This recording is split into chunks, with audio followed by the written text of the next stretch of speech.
Chapter 380. After the initial construction of the North Pole base, Naruto was relieved of one of his worries. Thus, everyone began to fully implement Naruto's whimsical satellite project. The research location was the Great Snow Mountain Research Institute. Because the Great Snow Mountain Research Institute had the support of the Snow Country, it was more convenient to transport materials. As for the launch location, Naruto decided on the North Pole. Logically speaking, the North Pole was not a very good launch location. Because to synchronize the satellite with the satellite must be placed on the planet's equator. Thus, after launching into space, a lot of effort was needed to adjust the satellite's orbit. But so far, Naruto could only think of one way to launch the satellite. That was, to let the 9 tails grow 5 or 6 tails, then, break through the atmosphere. And to use the power of the 9 tails, he had to be wary of being discovered by the Akatsuki. Thus, the best place to use the power of the 9 tails without any scruples. So far, the North Pole was the best place. Anyway, that was the plan for now. To reach this stage, he had to first create the satellite. Snow Country, Great Snow Mountain Research Institute, 3rd floor laboratory. Naruto's projection, Big Fatty, the 3 Goonies, Sakura Haruno and Second Naruto were gathered together. Naruto was the commander of this plan, Big Fatty was the strongest assistant, the 3 Goonies and Sakura Haruno were the main executors of the plan, and Second Naruto. Well, he was currently unable to participate in the execution of the plan, he was still a learner. After the plan began, to Naruto's surprise, Big Fatty had already contacted 3 electronics companies. 2 of them were from the Thunder Country and 1 was from the Fire Country. The bosses of these 3 electronics companies also had a 1-star merchant identity card issued by the Great Snow Mountain. Boss, which of these 3 companies do you think is suitable? Naruto looked at the product data compiled by Big Fatty. The 3 electronics companies were all ninja equipment. For example, portable radios or small surveillance equipment. Their products were also somewhat interesting, they could be considered as auxiliary products. However, there was still no satellite camera. Let's talk to the 3 companies and see if they can join forces to research it. After all, there is strength in numbers. As he spoke, Naruto pulled the 3 of them into the chat system and set up a temporary discussion group. Big Fatty has already told you, right? I need a super long-range camera. The images of the 3 appeared in front of Naruto. 2 middle-aged fat men and a skinny old man. The 3 of them were stunned. May I ask who you are? Naruto's image was a ball of golden light in the other party's eyes. It was very flashy. I'm Big Fatty's boss. Then, the 3 of them were confused again. Then who is Big Fatty? Naruto turned to look at Big Fatty. Big Fatty cleared his throat and waved his hand. The image of a beautiful girl appeared in front of Naruto. Her aqua-blue hair was tied up in a fishtail. That cold and aloof appearance. Why does it look so familiar? This is Kanon Chiba? That's not it either. Kanon Chiba was slightly flat-chested, but this image of Big Fatty was not flat-chested at all. The kind that was very fierce. Then, a small waist, bridge arms and long legs. Say, it would definitely satisfy all the needs and fantasies of men. Big Fatty was slightly shy. Well, this is the image when I was discussing with them. Naruto's eyelids twitched. He wanted to say something, but after thinking about it, he decided not to. However, he was already silently mourning for the people who had been deceived by Big Fatty. Naruto turned his head and continued to discuss with the 3 people.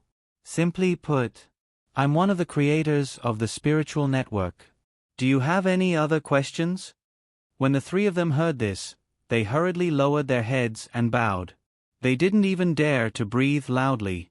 One of them said, "You're the Lord who can resurrect the dead?"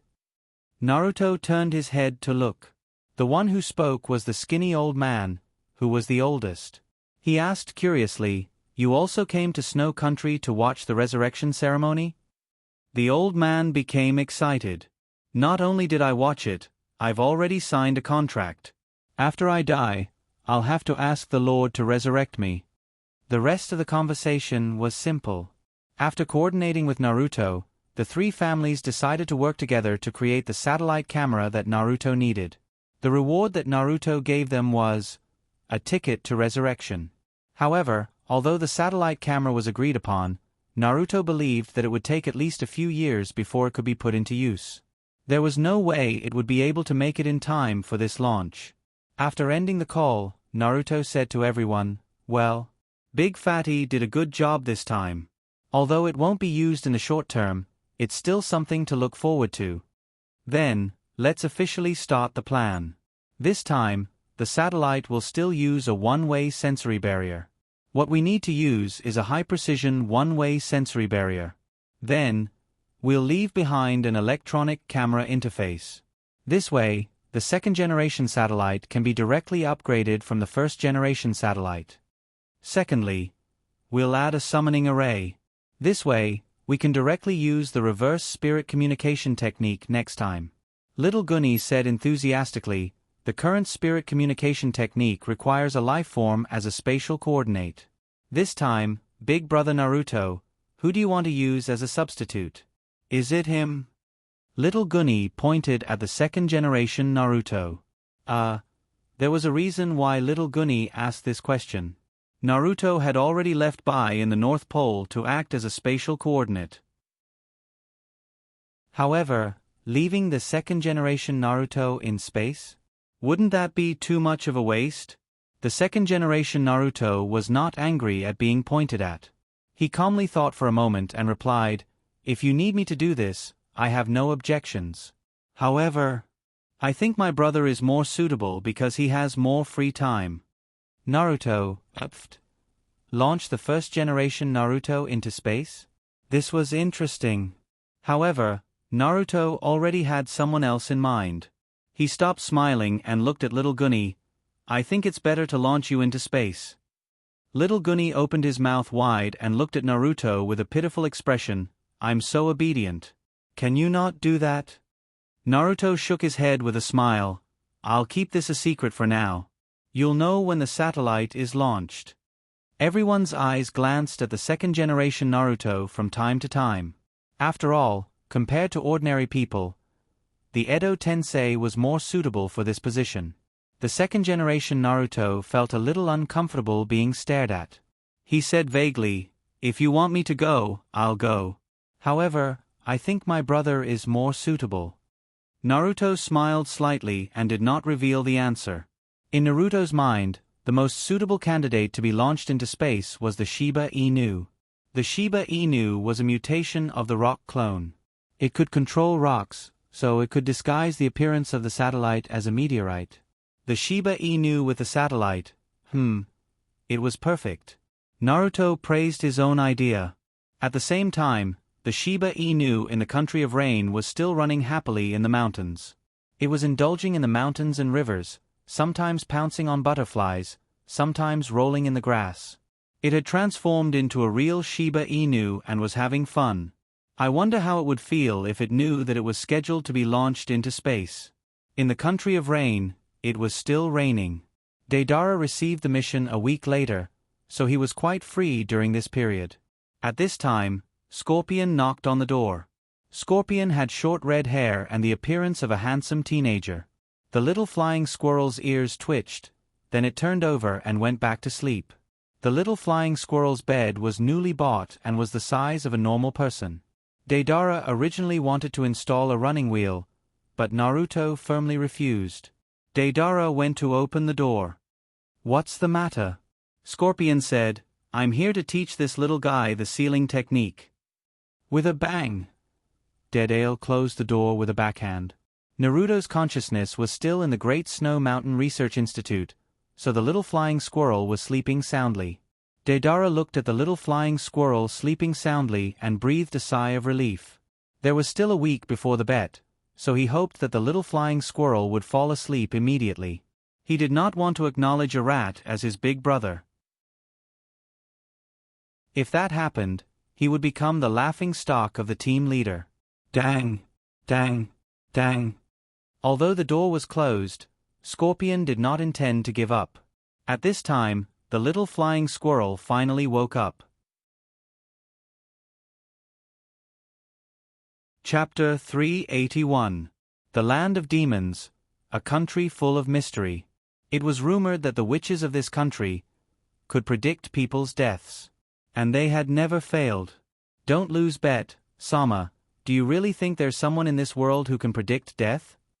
In a very shaky and bumpy carriage, a girl with short hair, big round eyes, and a pig in her arms asked the person sitting opposite her.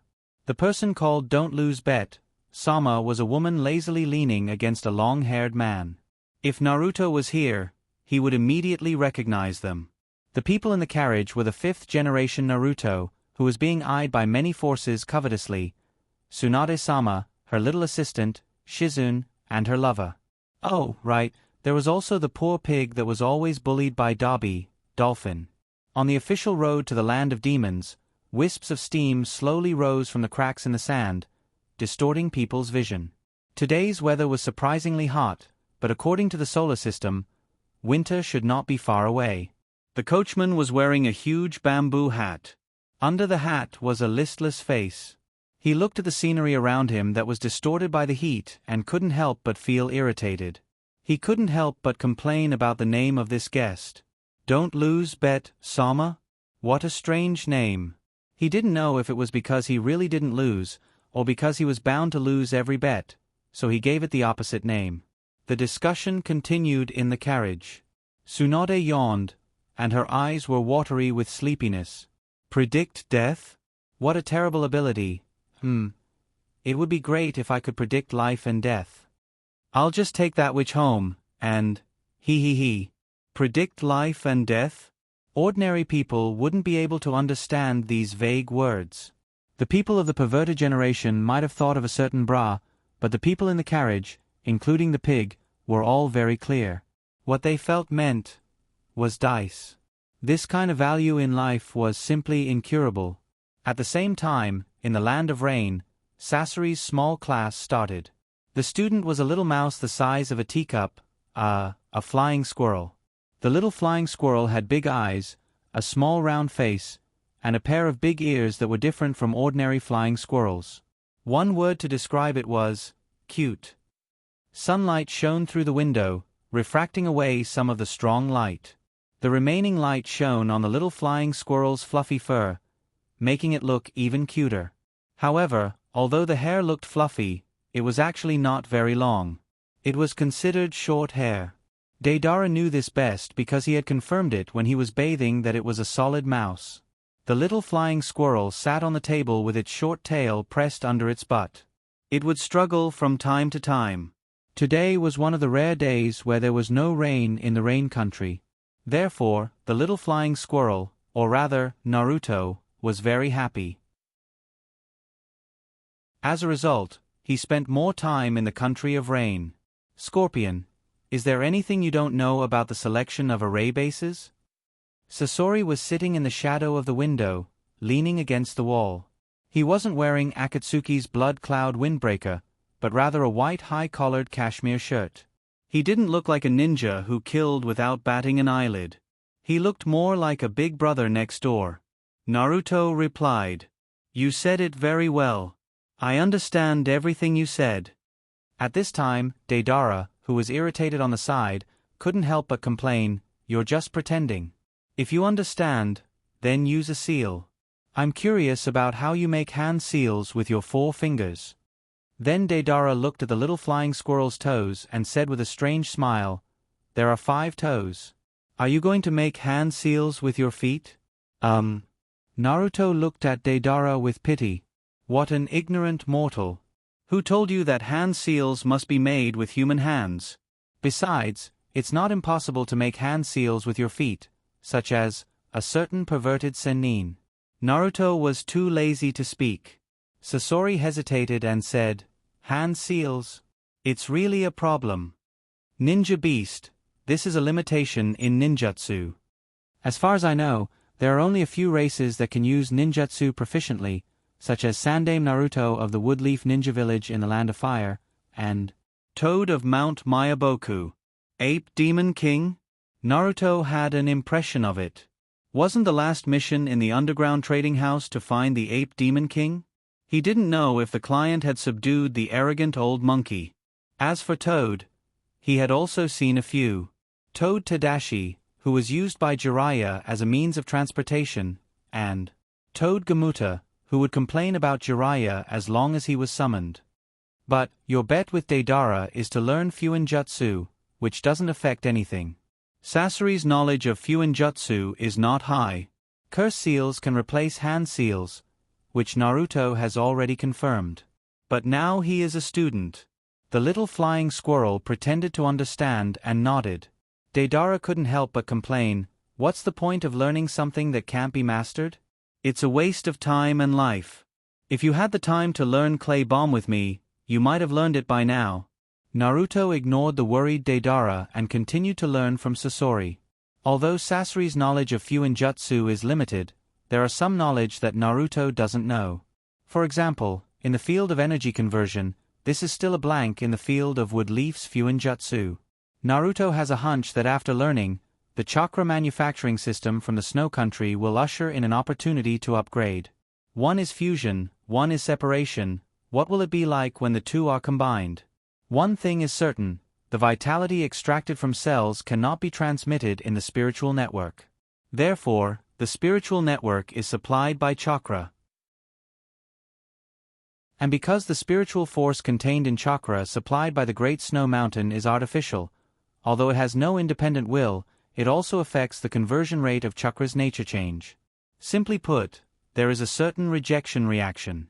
But if you learn the separation technique of chakra's spiritual force and vitality, then Naruto can use the spiritual network as a transport, transmitting chakra to the client, and the client will decompose chakra. This pure vitality will be transmitted to the caster's body, and the caster will combine his spiritual force with it. In this way, the rejection reaction will be solved, and the conversion efficiency of chakra's nature change will be greatly enhanced. Another point is that pure vitality can also heal the body, replace food, and even delay aging.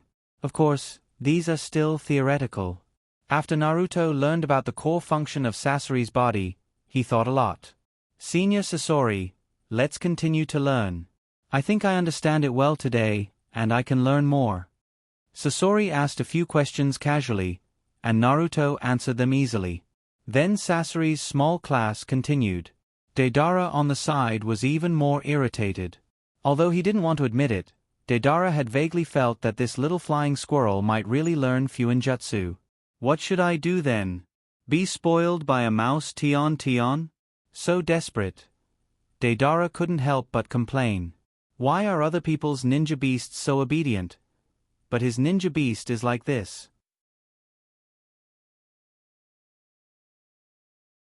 Chapter 382. Naruto had been very busy these few days. He was busy constructing the satellite, learning the core sealing technique of the scorpion, and draining the water. At this rate, Naruto was afraid that he might suffer from schizophrenia. Thus, after much consideration, he decided to resign from the red light district. When he resigned, Sis Yao, who had always looked at him with disdain, was actually reluctant to let him go. She even tried to persuade him to stay. "Io, you're doing well. Why are you leaving just like that? Why don't I arrange a night for you?" What a tempting sentence. However, Naruto believed that he was a clean and upright person. Even though his thoughts were often derailed from time to time. "It's fine. Thank you for taking care of me all this time." Naruto bowed slightly. Naruto didn't discriminate against such a special group of workers. Everyone had their own choices. Regardless of whether it was right or wrong, it was life. And life was sacred to him.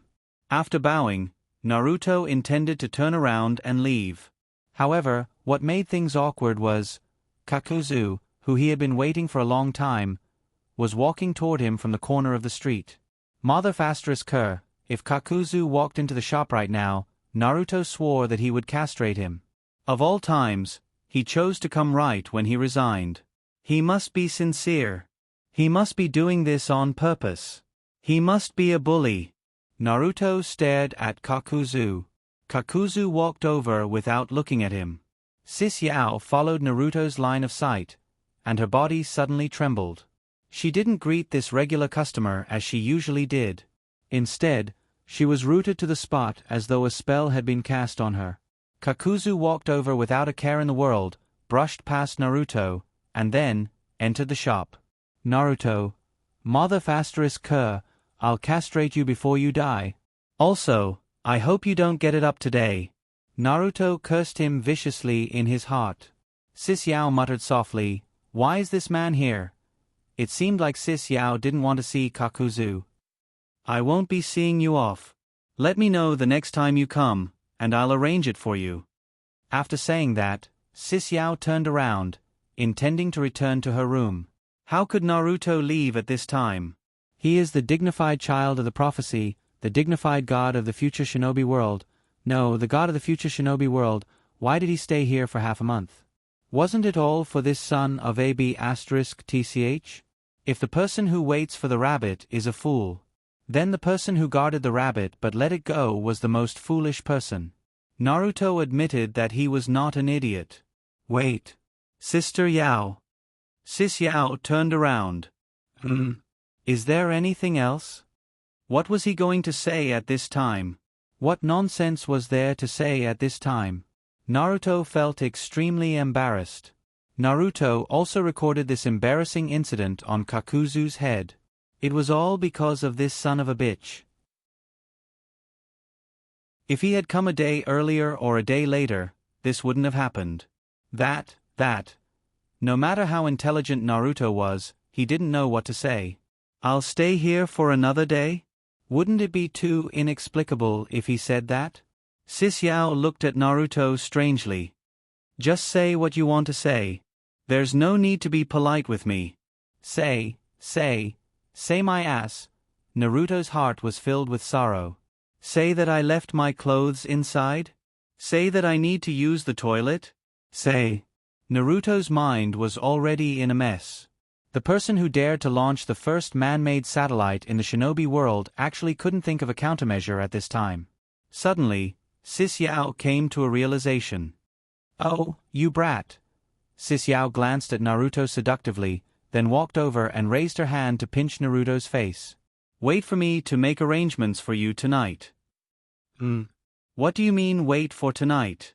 Naruto's off-the-charts mental power wasn't just for show. At this moment, he recalled the scene from a minute ago. At that time, Sis Yao said that she would stay for the night to make arrangements for him. Then he rejected. Then, he didn't know what to say. He stuttered and was misunderstood by Sis Yao as wanting to stay but being embarrassed to say it. He finally understood the ins and outs of the matter. Naruto sighed in his heart. My sister is amazing. He didn't even know how to smooth things over, yet Sis Yao actually helped him resolve it so easily. Admirable. With a reason, Naruto returned to the store with Sis Yao. However, this time, his identity wasn't as a sewer, but as a customer. In Naruto's view, the customers who came here were also sewers. So, it seems like his identity hasn't changed at all. He's still the same him. He's just a firework with a different color. Walking into the store, Kakuzu was standing in the main hall, flipping through the roster to find his target today. It was worth mentioning that Kakuzu, who came to the red light district, wasn't wearing the Akatsuki's blood cloud cloak. Instead, he was wearing a simple men's kimono. It was loose, but his face was covered with a mask similar to Kakashi's. There was also no headscarf on his head.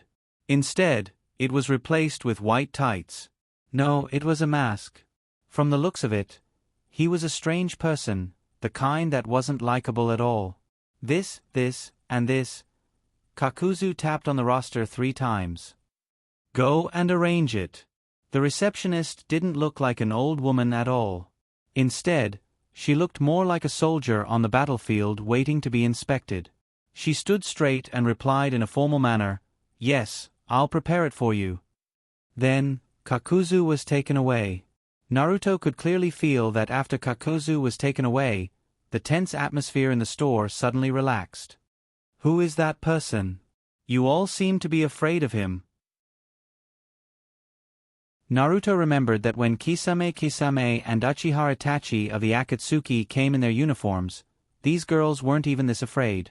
Not only were they not afraid, Sis Yao even blocked Kisame from going to the toilet. In other words, this fear wasn't because of his identity as an Akatsuki member, but because of something else. After that person disappeared in front of her eyes, Sis Yao exhaled, and her huge breasts swayed with this breath.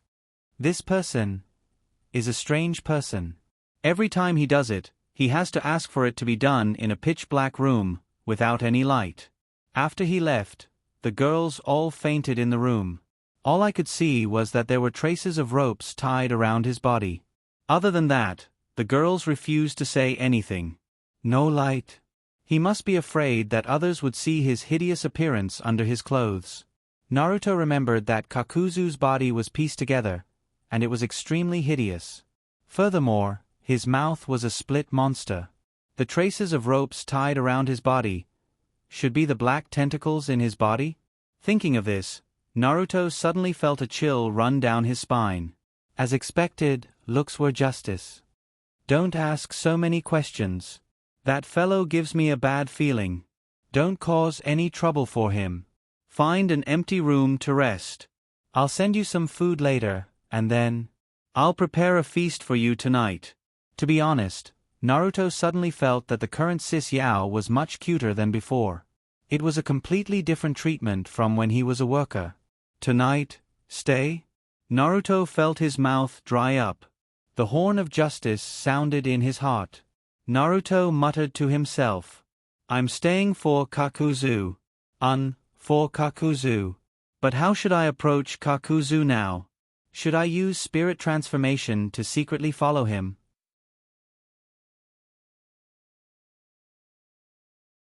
Chapter 383. It was noon, and the sun was shining brightly. On the top floor of the Great Snow Mountain Laboratory, a metal ball with a diameter of nearly 100 meters was placed there. It's finally done. I'm so tired. Little Gunny sat down on the ground and rolled his eyes. Beside the metal ball, there was a pile of charred remains. These were the results of Little Gunny's hard work. Where's Big Brother Naruto? I want a raise. Little Gunny opened the chat interface and wanted to ask Naruto for help. However, Naruto's avatar was gray. To be precise, it was the avatar of the little flying squirrel and the pufferfish. Naruto had cut off the spiritual connection. This was a rare first time. Huh? Why isn't Big Brother Naruto online? Little Gunny mumbled. The other girls opened the chat interface as well. Among them, Gunny was the first to react. He asked Big Fatty, Big Brother, will Naruto be okay? Big Fatty hesitated. He should be fine.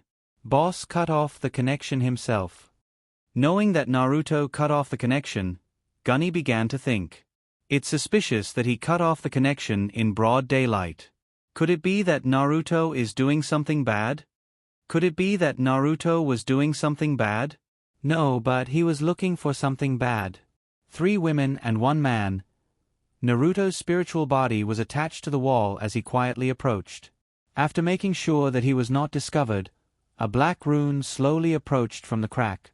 It was too risky to directly climb onto Kakuzu's body, so Naruto thought of a compromise. The black rune ran toward the woman's body. Success. After the curse was successfully branded on the woman's body, Naruto waited on the side until Kakuzu touched the woman. The imprint was branded on Kakuzu's body along the joint of the two. Naruto's heart skipped a beat. Success or failure depended on this. 1 second, 2 seconds, 3 seconds. The clock in Naruto's mind was ticking. After more than 10 seconds, Kakuzu did not seem to notice anything. As for the curse, it faded and hid in the depths of the host's skin. This mission was perfect. Naruto quietly retreated. The mark left on Kakuzu was a mark used to locate him. However, it didn't work normally. Only when Kakuzu used chakra would he send a message back to Naruto. The more chakra Kakuzu used, the stronger the signal. Similarly, if he used too little chakra, Naruto wouldn't be able to capture the signal. After successfully leaving a curse mark on Kakuzu's body, this mission could be said to have been completed perfectly. It was time to leave.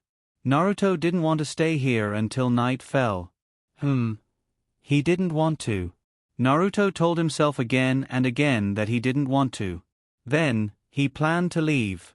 But just as he was about to step out of the door, the noise next door became louder and louder. Next door was Kakuzu's room. Tesuke, this guy, is having a lot of fun.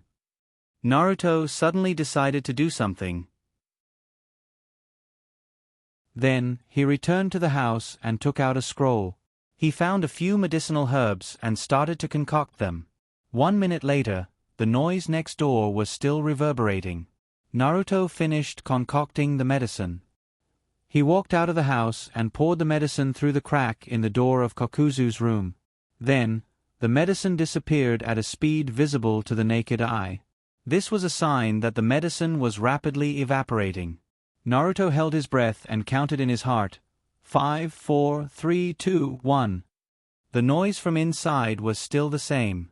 Nobody frowned. 0, 5, 0, 25, 0, 125. The noise from inside suddenly stopped. Naruto's eyes narrowed into crescents as he smiled. Although this medicine wouldn't turn Kakuzu into a eunuch, it would still take a month or two for him to recover. It would take at least half a year for him to fully recover, and he would have to wait for all the substances in the medicine to be expelled from his body. For the sake of safety, Naruto didn't make the medicine so that it would fuse with the body as soon as it came into contact with the skin. That way, the effect would be that of an old nose. Naruto narrowed his eyes and was about to leave. Just then, the door opposite him suddenly opened. An acquaintance walked out. Seahorse. Pufferfish, you haven't left yet? Naruto glanced at the crack in the door from the corner of his eye. There was still a small amount of liquid that was still evaporating. Seahorse's idea. Naruto shook his head in his heart. I'll just treat it as a temporary abstinence. In the long run, it'll still be good for Seahorse. Who knows, he might even be able to live for another 2 years. Hilarious. Seahorse waved at Naruto. Brother, why aren't you saying anything? Naruto smiled and waved back. Goodbye, poor retard. I'll pray for you in my heart. Then, he turned around and left. Honey, didn't you go get some water? Why are you still standing there? A woman's soft voice sounded from behind the door that Seahorse hadn't closed. It seemed she wasn't done yet, but from the moment Seahorse walked out, she was done. With that thought in mind, Naruto's face broke into a comical smile. He strode out of the restaurant. This time, there was no more trouble. Naruto stretched lazily and hummed a tune that Pufferfish often hummed as he walked home. He was thinking about what he should cook today. At the same time, in a muddy house, Kakuzu looked down at his little brother with a serious expression. Today? Why is it so soon? He would probably never know the answer to this question in this lifetime. At the Great Snow Mountain Laboratory, the girls were all staring at the chat module. The moment Naruto came online, a wave of messages bombarded him. Guru, Master speak. Did you do something bad? Naruto was a little suspicious. When did Guru become a worm in his stomach? How did she know that he did something bad? No, that should be an extremely good thing. Little Guru, Naruto Onii-san, Guru said that you've entered the adult world. Naruto almost spat out a mouthful of blood. Sakura Haruno added, you can't let Hinata down. Well, Naruto felt that it was necessary to explain. Otherwise, with these endless mouths, who knows what kind of rumors they would spread. Thus, Naruto told Guru about how he approached Kakuzu and left a locator mark on him. Guru was still very suspicious. Even so, you shouldn't have cut off the connection, right? I almost asked Big Senior Brother to use the bottom-level link to find you. I was afraid that you would be in danger. The bottom-level link was the backbone of the spiritual network. It was also a layer of the spiritual network, but only the highest level of authority could access it. Naruto replied, the other party is very powerful. I was afraid that if I was distracted or you guys would send me some funny messages and make me laugh. That would be bad. Gu and I nodded. You've passed, I suppose. After a round of interrogation, the girls finally got to the main topic. Little Guru said, Big Brother Naruto, I've already constructed the satellite skeleton. We can start setting up the runes now. Guru then sent a video of the construction site to Naruto. In the video, Little Guru displayed an adorable expression of exhaustion. Naruto knew that Little Guru was trying to take credit for this. He promised, Don't worry, once the satellite is successfully launched, I'll summon your big sister Xia and make you some delicious food. Little Guru suddenly put on a sullen expression. Huh? If the satellite isn't launched or if the launch fails, then I won't be able to eat anything good. Naruto's lips twitched, and he suddenly had the urge to tear Little Guru's mouth apart. How could he say that the launch would fail at a time like this? Naruto replied, Within a month. The launch will definitely be successful. Defei suddenly chimed in, Boss, there's a problem with the algorithm. I'm afraid a month is going to be tough. Naruto, what a slap to the face, Naruto said with a frightened face. Isn't the algorithm assigned to everyone? Who made the mistake? Defei glared at Naruto. It's yours, boss. Naruto, what a slap to the face. I didn't sleep well last night. Where did you make the mistake? Let me take a look.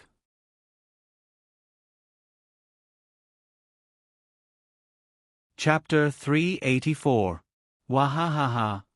Dead Ale was in a very good mood today. He laughed happily when he was in a good mood. Because today was the last day of the bet with his dumb pet. So far, because of two dumb short hands and insufficient fingers, the sealing technique had not been successfully released. So in his opinion, he would definitely win this bet. In the future, the dumb pet would have to call him Big Brother or Master? Little Master? Thinking of this, Dedale's mood was even brighter. It was like the moment when the dark clouds in the country of rain receded. The water vapor had not yet dispersed from the air. The golden sunlight shone down through the gaps in the dark clouds and illuminated a rainbow. It was beautiful. Of course, if the rainbow could be blown up, it would be a masterpiece. Dead Ale was very happy. Dead Ale smiled lewdly. The smile in his eyes narrowed into slits. His footsteps were light as he circled around his dumb pet in the room. He. Time is almost up. Unfortunately, it's too late to beg for mercy now.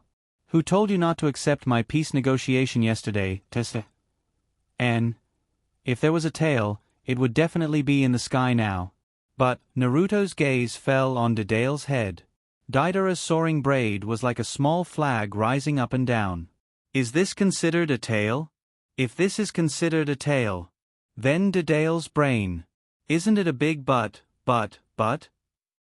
That. Can you stop circling around in front of me? Naruto felt that the current Dead Ale was like a fly. The buzzing was very annoying. Dead Ale laughed and said, This is not the tone you use to talk to your big brother. The little flying squirrel lowered its head. The sun shone on its back, and its face looked a little dark. You haven't won yet. Isn't it too shameless to call yourself a big brother now? Dedale's eyelids twitched. The dumb pet actually said that he was shameless. As the master, Dead Ale was very upset. The dumb pet was a little lacking in training. Oh. You don't want to call me Big Brother? Then call me Master and salute. Master. Salute. The little flying squirrel raised its head and looked at the smug Dead Ale. If you don't seek death, you won't die. Why is it that there are always people in this world who don't understand this? However, the title of Master doesn't seem too bad either. Naruto looked at Dead Ale.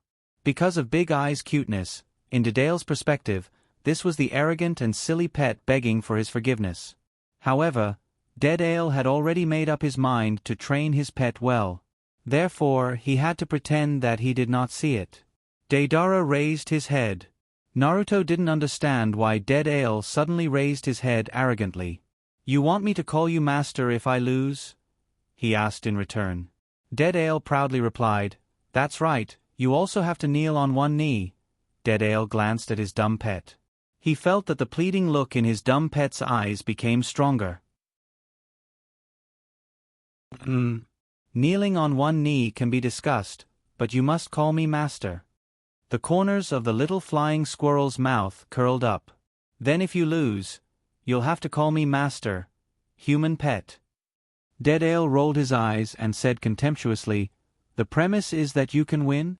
Naruto turned his head to Sasori, who had been watching the scene at the door for a long time. "Senior Sasori, you have to testify. Don't let a human pet go back on his words." Sasori was wearing the Akatsuki's trench coat today. Half of his face was covered in the big collar of the Akatsuki's trench coat. He replied, I heard it, but you have to hurry up.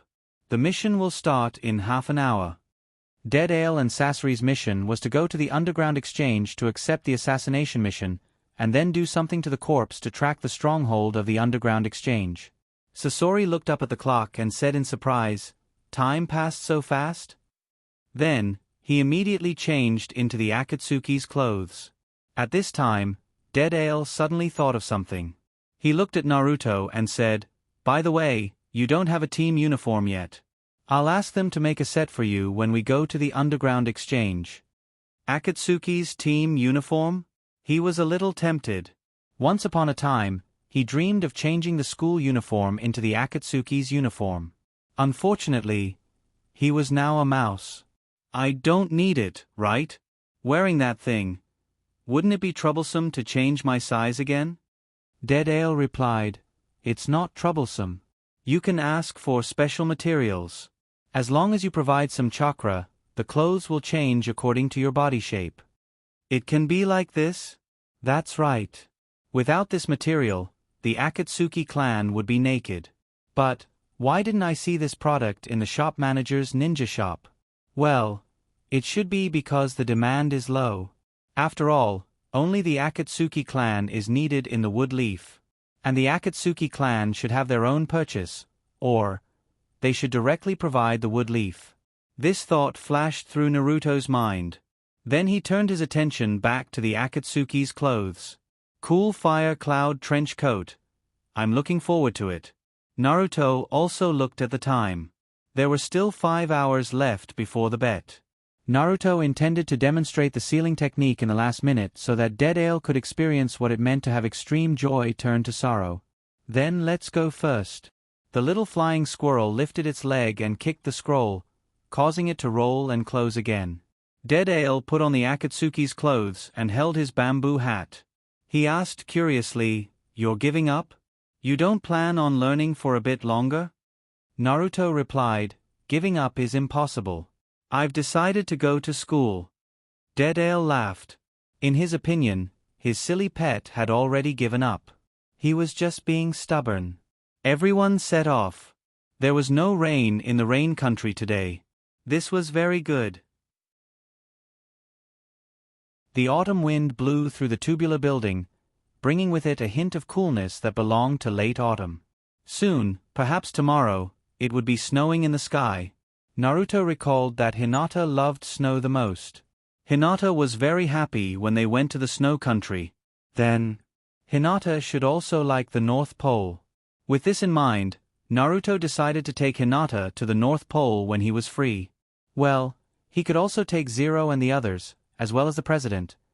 Thinking of these women who had just lost weight, Naruto thought of those fat and round photos taken by Nine Tails. A smile appeared on his face. But how to explain his identity to these guys was a problem. However, as his strength continued to increase, Naruto didn't care whether Woodleaf knew he was still alive or not. When the time came, would he tell them that he was Nine Tails' human pillar force, who ran out of Woodleaf? They wouldn't discriminate against human pillar force, right? Naruto's mind was full of thoughts. An hour passed in a hurry. Walking out of the rain country's border was the fire country. Soon, they came to a trading point in the fire country. Naruto's heart was also excited because he was about to wear the Akatsuki's fire cloud cloak.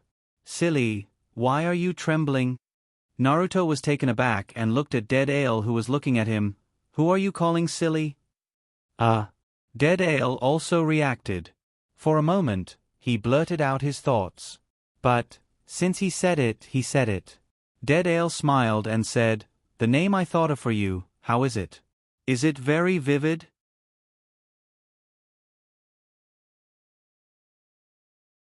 Chapter 385. The entrance to the underground exchange was strange.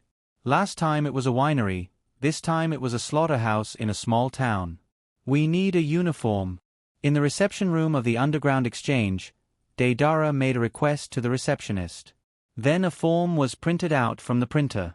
The form listed the style of the clothes in great detail, as well as the additional requirements. Naruto glanced at it. Most of the data was filled out and printed, recording the description of the original uniform style of the Akatsuki.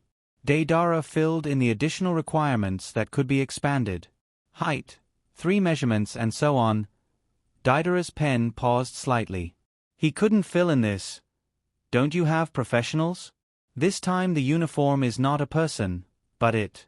Deidara pointed at Naruto. Naruto's eyelids twitched. Not a person? Well, let's not talk about this first. His body is indeed not a human body. The service staff of the underground exchange bowed. Okay, please wait a moment, I will arrange it for you. It didn't take long, or very short, for the person in charge of measuring the size came out. Can I communicate? The person in charge was a middle-aged man with a cold face who looked like a puppet. Naruto replied, yes. The other party nodded, picked up a pen and paper, and asked, "Then do you usually walk upright or lie down?" Naruto replied, "Upright." Deidara added, "Occasionally, I also walk on all fours." Naruto rolled his eyes at Deidara. The designer looked at Deidara. "This is..." Deidara said proudly, "I am its master." The blue veins on the little white mouse's forehead jumped. "Master? Interesting, I will let you be proud for a while, in 2 hours. Humph." Naruto laughed evilly in his heart. The designer turned to Naruto and asked, "Is your current state your normal state?" Normal state refers to the state where you don't use chakra and ninjutsu. Naruto nodded. The designer brushed his pen and added a few strokes to his notes. The designer gestured at the little flying squirrel with his finger and wrote a few more strokes. Naruto guessed that it should be the size data. "It's my pleasure to serve you. Please wait for an hour. Your clothes will be ready in an hour." After the designer left, Deidara turned to the previous receptionist and said, "Okay, now I'm here to receive our mission." Accepting a mission was not accepting a mission. Only the guild master or vice guild master of the mercenary guild could accept the mission. As for the guild leader of Dawn's mercenary guild, there was no vice president. According to Deidara, that guy was definitely suitable to be an errand boy. After the identity card was successfully scanned, the mission book was printed out. It was an assassination mission. The target was a mercenary group? Mercenaries can hunt each other? It didn't seem to say that he couldn't hunt them. Then, Naruto thought of a possibility. If that was the case, then the identity of the client was worth considering. Most likely, it was played by Ju as well. He just didn't know if the Clown Emperor's mercenary guild was targeted. Naruto contacted Nine Tails through the mental network. "Where are you now?" Nine Tails replied, "Still in the Lightning Country. I'm giving them special physical training." Naruto didn't ask and directly ordered, "Go to the underground market today or tomorrow and use your Vice Guild Master identity to check if there are any missions to hunt the Clown Emperor." Nine Tails replied, "How can I check? A guild can't check their own guild's bounty." There was such a thing? Naruto really didn't know. "Okay, then there's nothing for you to do." Nine Tails asked, "What, is someone targeting us?" Naruto briefly explained the situation of the Akatsuki and his guess. Nine Tails said indifferently, "Tisk, it's fine if they don't come. If they come, we'll kill as many as they come." Naruto said seriously, "If it's an ordinary mercenary, it doesn't matter, but if it's someone from the Akatsuki, you must inform me as soon as possible." Nine Tails replied impatiently, Well, I know, I can barely use your body, and I can't exert much power. If I really encounter a strong enemy, I will naturally inform you. Naruto said seriously, it's good that you know. After hanging up the call with Nine Tails, Naruto found Emo, the woman who led the 4 people of Otogakure to form the mercenary group. How's the mission going? Emo received Naruto's call and immediately replied, we have successfully acquired 50 people, and they will be sent back to the Snow Country in the near future. 50 people? It's been a long time, and Naruto felt that the amount was a bit small. So few. What's the trouble? Emo replied, the underground market refuses to trade untrained orphans. These are all bought or auctioned through the underground market. 20 survived the gladiator arena, and 30 girls were auctioned. Naruto has participated in the auction of the underground market. He felt bad and asked, the 30 girls you said, are they? Emo said weakly, they are girls who only know how to serve people. Master, should I not buy them? Naruto, girls who only know how to serve people, this answer is quite obscure. But anyone would be able to understand it. Emo was afraid that Naruto would blame her, so she quickly added, but, you said that no matter if they have fighting talent or not, they have to. Even if a person doesn't have fighting talent, he or she will shine in other industries. What else can Naruto say? It's okay, buy them all, let's not talk about this for now. Emo, go to the underground market and see if there is a mission to kill the Clown Guild. Emo was surprised. Master, do you know this news too? Naruto was stunned. Emo continued, thank you for your concern, Master. I have accepted the mission, and I will take revenge with my own hands. Damn. Emo seems to have misunderstood something. Fuck. That's right, Mo and the president have a grudge. F***K the Shiba Inu. I forgot about this in a moment of carelessness. But Naruto confirmed it again. The mission you are talking about is to kill the Clown Guild? Emohui said, yes. Naruto took a deep breath. What he was afraid of really happened. But why is the Akatsuki targeting the Clown Emperor? Naruto asked tentatively, there are a lot of such missions to kill mercenaries recently, right? Emohui said, there are a lot more than last year, but they are all mercenaries who have had a lot of conflicts in recent years. Not even the underground market. If the people were all dead, who would complete the mission for them? Of course, this was not what Naruto was worried about. What he was worried about was the grudge between Mo and the president. About the mission to kill the Clown Emperor, you can put it aside for now. I am in urgent need of manpower. Wait until you have acquired 5,000 or 10,000 people, then you can take revenge on them. This was the best solution Naruto could think of at the moment. One word, delay. Then Naruto hung up the call. The best solution was to leave. Perfect.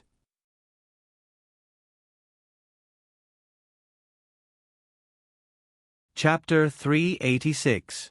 It took less than an hour. To be exact, it was 45 minutes and 32 seconds. Naruto's uniform was finally ready. It was the same style as the others. It was black with red clouds, and there was a circle of white lines around the clouds. The 3 colors of red, white, and black together showed a mysterious beauty. It didn't make people feel heavy or frivolous when they looked at it. Naruto took his own uniform. Before he put it on, he looked at it carefully. Very good, it wasn't the kind of pet dog. This made Naruto very satisfied. What kind of pet dog? It shouldn't be hard to make the connection if it ran on 4 legs. Naruto opened the red zipper of the coat and saw the red fabric inside. Then, he held the sides of the coat with both hands, with the openings facing outwards. His claws were on the 2 inner cuffs, and then he swung them up counterclockwise. The windbreaker was rotated by Naruto. When the windbreaker was turned to the side, his left and right hands alternated, and then back again. His left claw reached into the sleeve, followed by his right claw, and he put on the coat in a second. That was called imposing. That was called handsome. At this moment, the uniform made Naruto feel like he was wearing a yellow robe. That was called awesome. After putting on the coat, Naruto raised his claws and straightened the two big collars. Well, if there was a pair of sunglasses, he would have the demeanor of a big brother. As for the zipper, Naruto adjusted it. The zipper style of the coat was a double-ended zipper. It was the kind that could be pulled down from the top and pulled up from the bottom. Naruto liked it very much.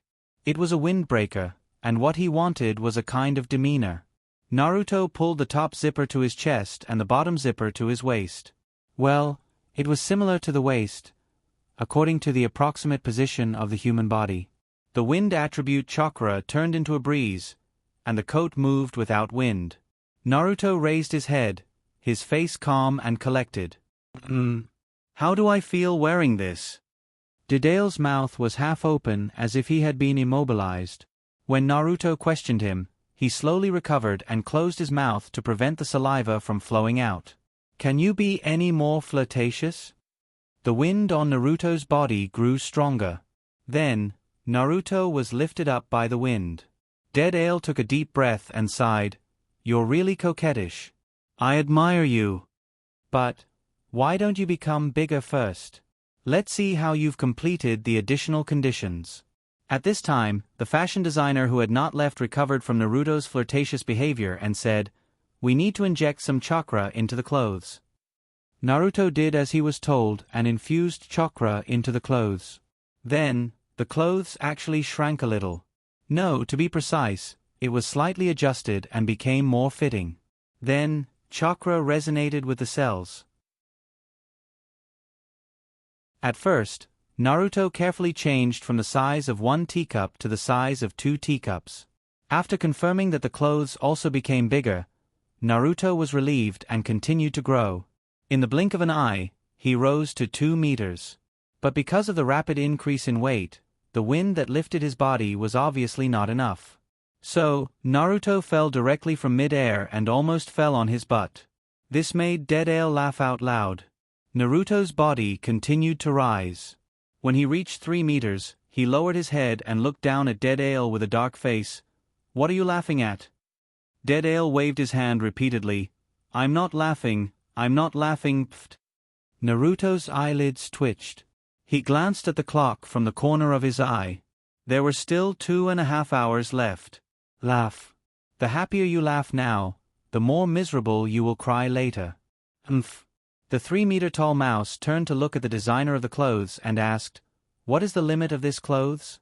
Can it keep getting bigger with me? The designer obviously had a draft in his mind and replied fluently, The limit is not certain at present, but it can be guaranteed to be within 100 times. 100 times? The height of the teacup was 15 centimeters. 100 times plus 2 zeros, that was 1,500 centimeters. 15 meters? Naruto frowned. At present, his highest record was 10 meters when he lost control. The limit hadn't been tested yet because he had to hide some of his strength.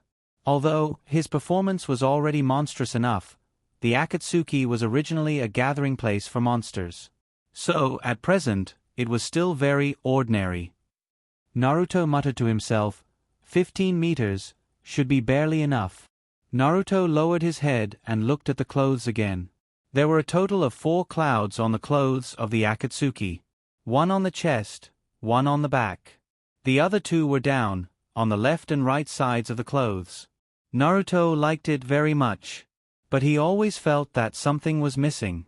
Am I still missing some equipment? Naruto asked. Deidara looked at the big and round rat beside him. The clothes behind the big mouse's buttocks were obviously different from the rest of the Akatsuki. The back of the Akatsuki was connected, and there was a gap behind the big mouse's buttocks. It was like a tuxedo, and the short tail was just exposed.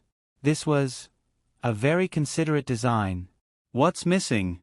Oh, that's right. Missing a forehead protector. But you didn't join other villages. How about you and I both use Iwagakure's forehead protector? Forehead protector? Although it was also missing, Naruto didn't think of that, but the hat. Besides, who said he didn't have a forehead protector? Woodleaf's forehead protector is also very handsome. But I won't say. Well, Wood Leaf's forehead protector is more handsome than Wood Leaf's.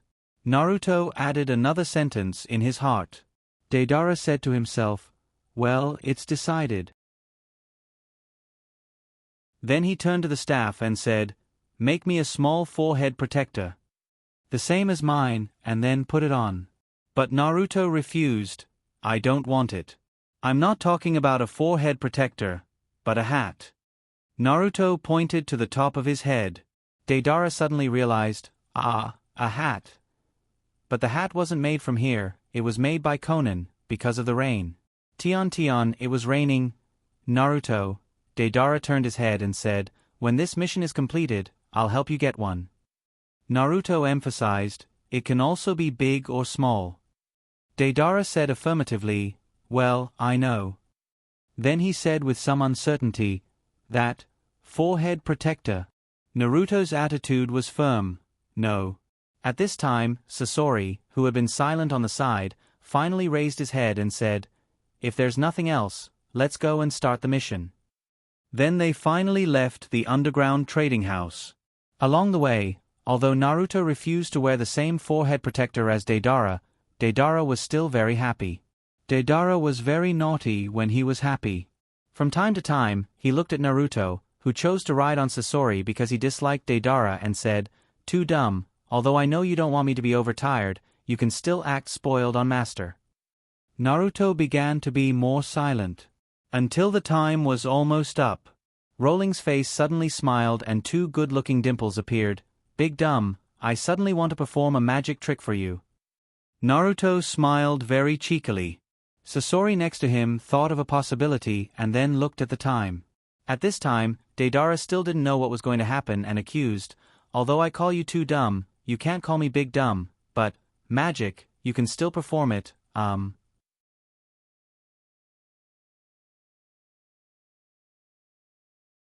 Chapter 387. Courting death is fun for a while, but in the blink of an eye, it's a crematorium. This is probably Deidara's state at this time. 30 seconds ago, he was still happily waiting to see his multi-talented idiot perform for him. 30 seconds later, he became a big idiot. Big idiot, do you understand? If you don't understand, Master will show you a few more seals. The Perception Enchantment's curse seals crisscrossed on Naruto's body. That's a formation that will only appear when the seal is successfully released. And it's an advanced seal that involves the enchantment domain. Of course, it's also the lowest level of the enchantment domain. This is impossible. Deidara's eyes widened, and the electronic eye under his bangs leaked out, intending to confirm the situation on Naruto's body again. Naruto's face, or to be precise, the little flying squirrel's face. On the crisscrossing black rune lines, the rune lines formed a formation, and Chakra's aura could be felt on it. It's true. But how can Deidara believe it? This must not be done by you. Then he turned to look at Sasori. It's Sasori, right?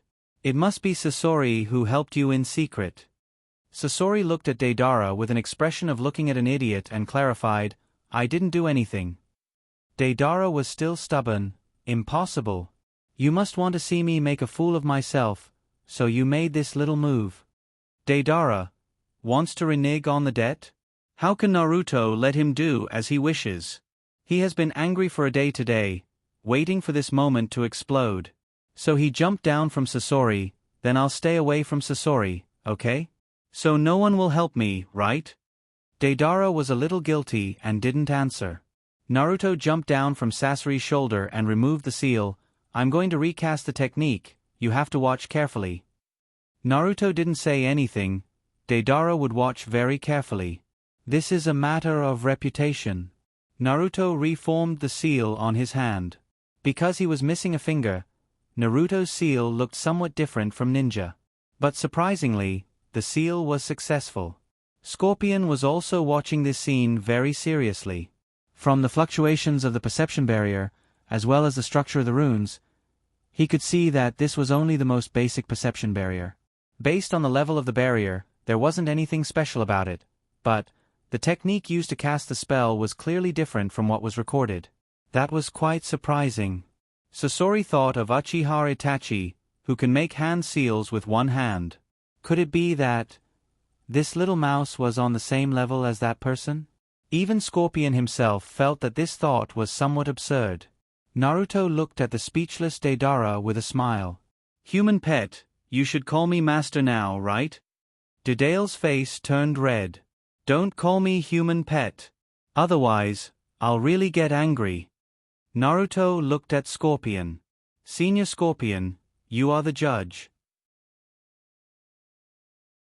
How can someone change their mind in front of you? A rare smile appeared on Scorpion's face. No one can change his mind in front of me unless he can defeat me. As he spoke, he looked at Deidara with a smile. Deidara's eyes lit up, and he said with surprise, So as long as I defeat you, it's okay? To be honest, I've been wanting to learn from you for a long time. Are Scorpion and Deidara going to fight? It's impossible for Naruto to mediate the fight. He's the perfect inheritor of the gene of not being afraid of things. With a sarcastic tone, he added fuel to the fire. I think you should just admit it. You can't be Scorpion's opponent. Deidara really liked this, and he shouted, My art can't lose to anyone. As he spoke, he put his hand into his pocket containing clay. Scorpion's hand shook, and Chakra's string pulled out a scroll. The scroll was unsealed, and with a bang, the third Kozakage appeared in Scorpion's hand. Directly using the third Kozakage? It looks like he's going to use a big move. Naruto's eyes widened, waiting for the show to start. However, what was even more impressive was that Scorpion actually raised his hand to pull the zipper, and then a long lock stretched out of his clothes and nailed to the ground, lifting him up. The trench coat fluttered, and Scorpion's puppet body was revealed. Then, he touched his chest again. Is Scorpion going to go all out? Naruto remembered that the position on his chest can radiate hundreds of chakra strings, which can be used to perform the red secret technique, 100 machine drill. Looking at Deidara. Huh? Why is the style a bit wrong?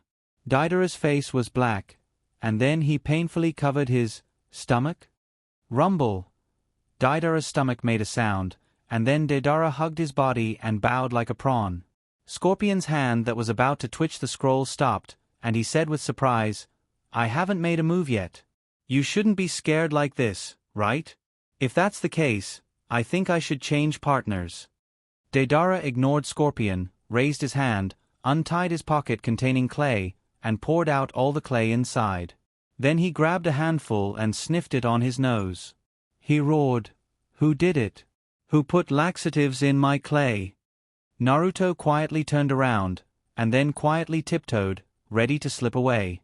This scene was just seen by Deidara, who was roaring, Idiot! You did it! Naruto's body stiffened, and then he retorted, Idiot, who are you calling? Deidara roared, Idiot is calling you. Naruto, Scorpion helplessly shook his head, and the little fighting spirit that had just risen was destroyed by the funny scene in front of him.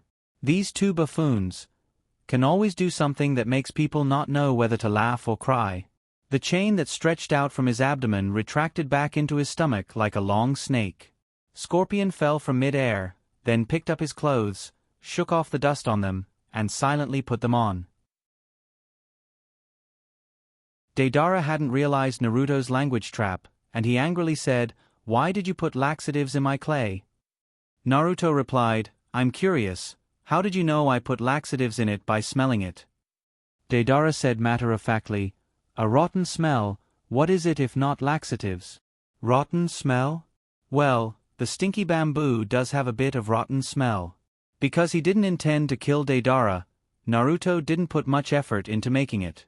Deidara asked, Don't change the subject, woo. Halfway through his words, Deidara suddenly turned back into a prawn, and then ran into the forest. I'll get even with you when I come back. Naruto reminded, Go downwind. Deidara turned around and glared at Naruto again, but he still chose to go downwind. 7 or 8 minutes later, the weak Deidara dragged his tired body back and said weakly, Say, why did you drug me? Naruto was embarrassed, and then smiled shyly.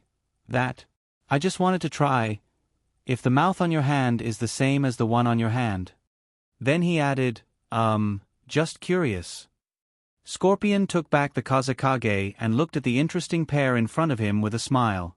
He suddenly found that, compared to fighting, there seemed to be other interesting things in this world. For example, the pair in front of him. Then he heard an ouch sound, and Deidara turned and went into the forest again.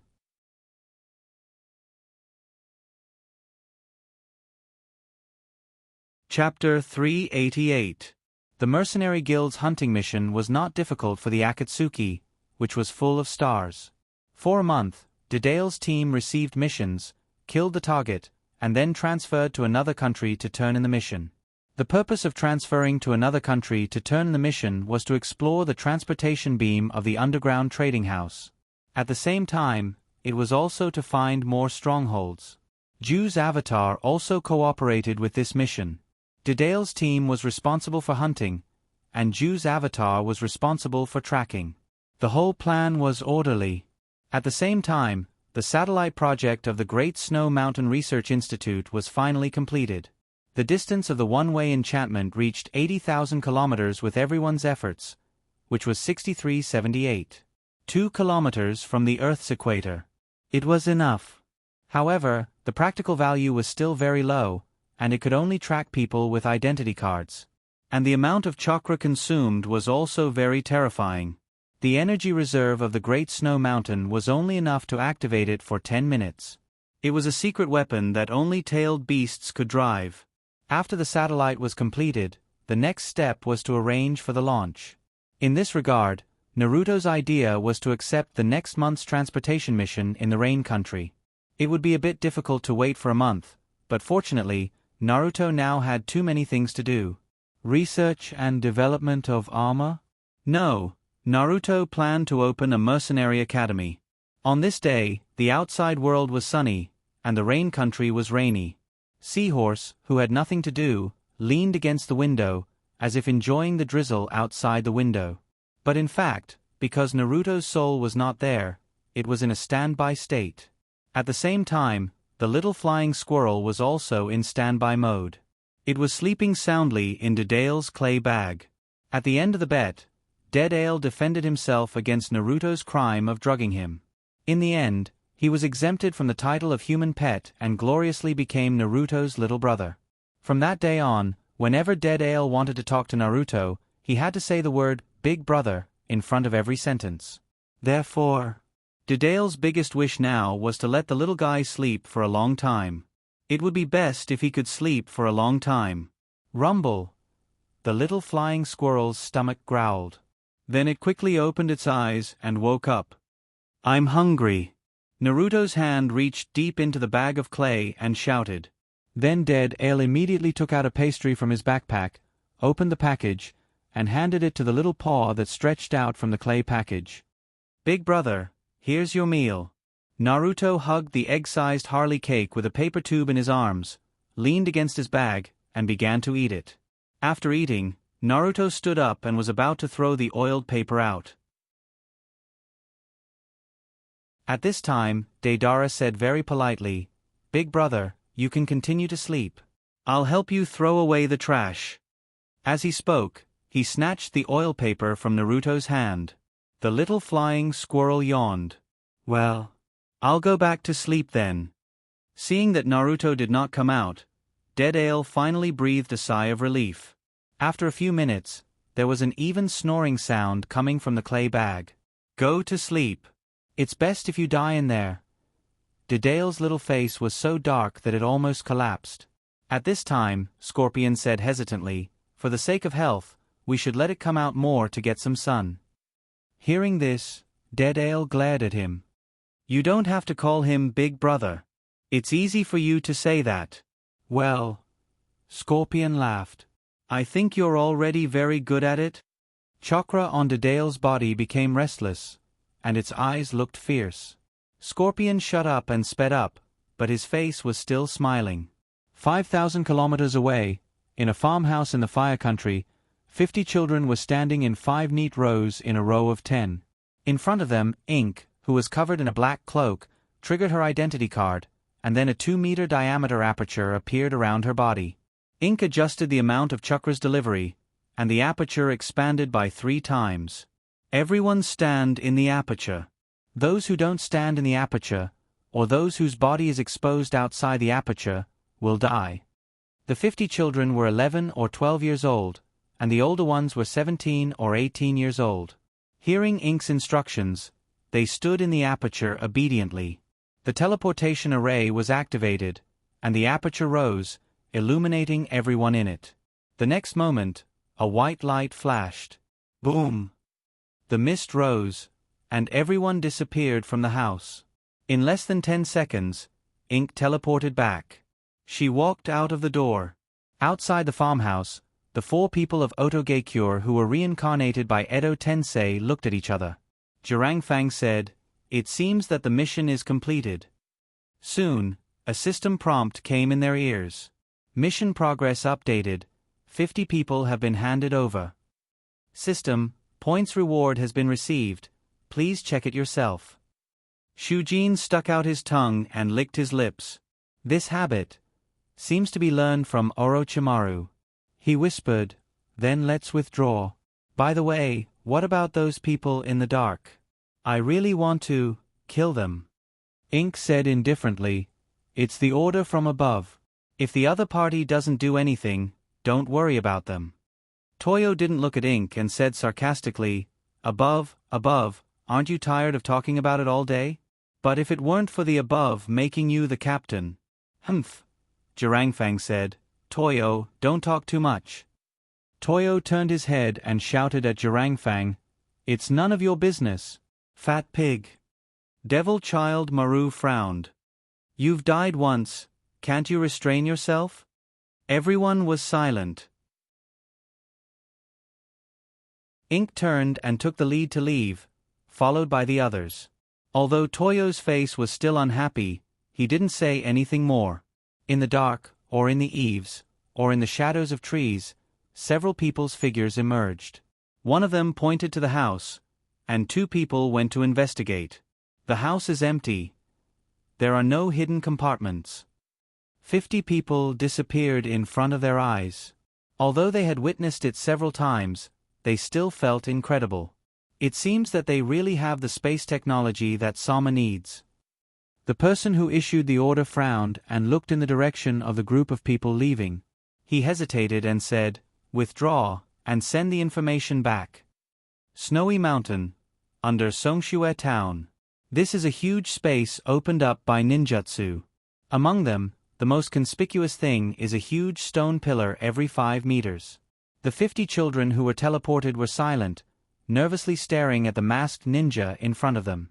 The women they bought were told to listen to the words of the person in front of them. The person was also silent, silently staring at them. After a long time, he finally said, 20 boys, 30 girls. This time, the ratio is finally a little more like it. This person had short, snow-white hair like a hedgehog's head. He stood there like a straight pine tree. Finally, we have gathered 500 people, so the course can start. Welcome to the Mercenary Academy. I am your instructor, Toyo. It needs to be emphasized that this Mercenary Academy has nothing to do with the underground exchange you know.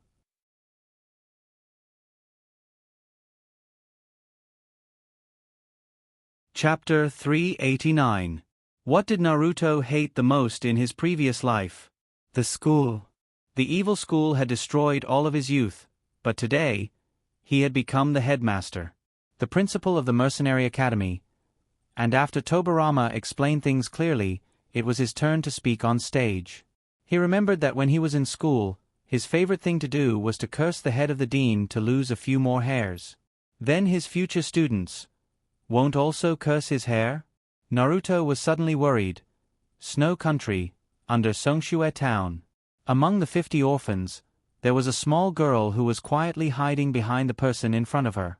She was carefully looking around. Her eyes were a little erratic, and her small fists were clenched tighter than the others. Tobarama's eyes swept across everyone's face. The white tiger mask looked a little scary. Mercenary Academy, in fact, doesn't have much to do with mercenaries. As for why it's called this name, you all think that the person who named it has a brain injury. Tobarama said a little self-deprecating joke to ease the atmosphere, but no one laughed. Everyone's small faces were tight. Even the good-looking girls looked scared. They didn't even dare to look directly at him.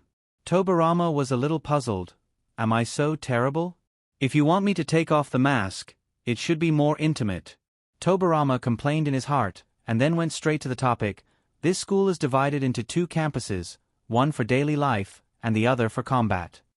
Which one you choose is your freedom, but there is one thing, only the first course is free. If you want to learn other courses later, you have to exchange credits.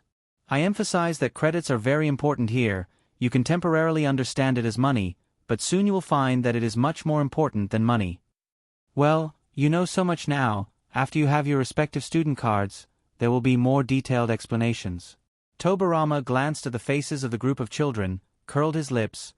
Your courage is too small, you have to train. Then, he thought for a while and promised himself, if you want to do something big, how can you do it if you don't have the guts? Don't worry, leave this matter to me. I will apply for a free class that specializes in guts. The people below didn't answer him. Tobarama turned back and said, take them to wash first. Hearing that, the eyebrows of the girls below suddenly relaxed, and the charm in their eyes floated. The whole person suddenly became lively. Wash, in a while, they will serve people, right? They are good at this. However, not all of the girls relaxed. Some of them had cold expressions on their faces, some had disgust in their eyes, and some even lowered their heads in silence. Tobarama issued an order, and then a man and a woman came out. The man said, I am your assistant, codename Snow Wolf. You can call me assistant. Now all the boys follow me. After the man left, the man, the girl, said, I am Snow Butterfly. I am responsible for the girl's daily life. If you have any problems in the future, you can find me directly. Let me tell you secretly, your good days are coming.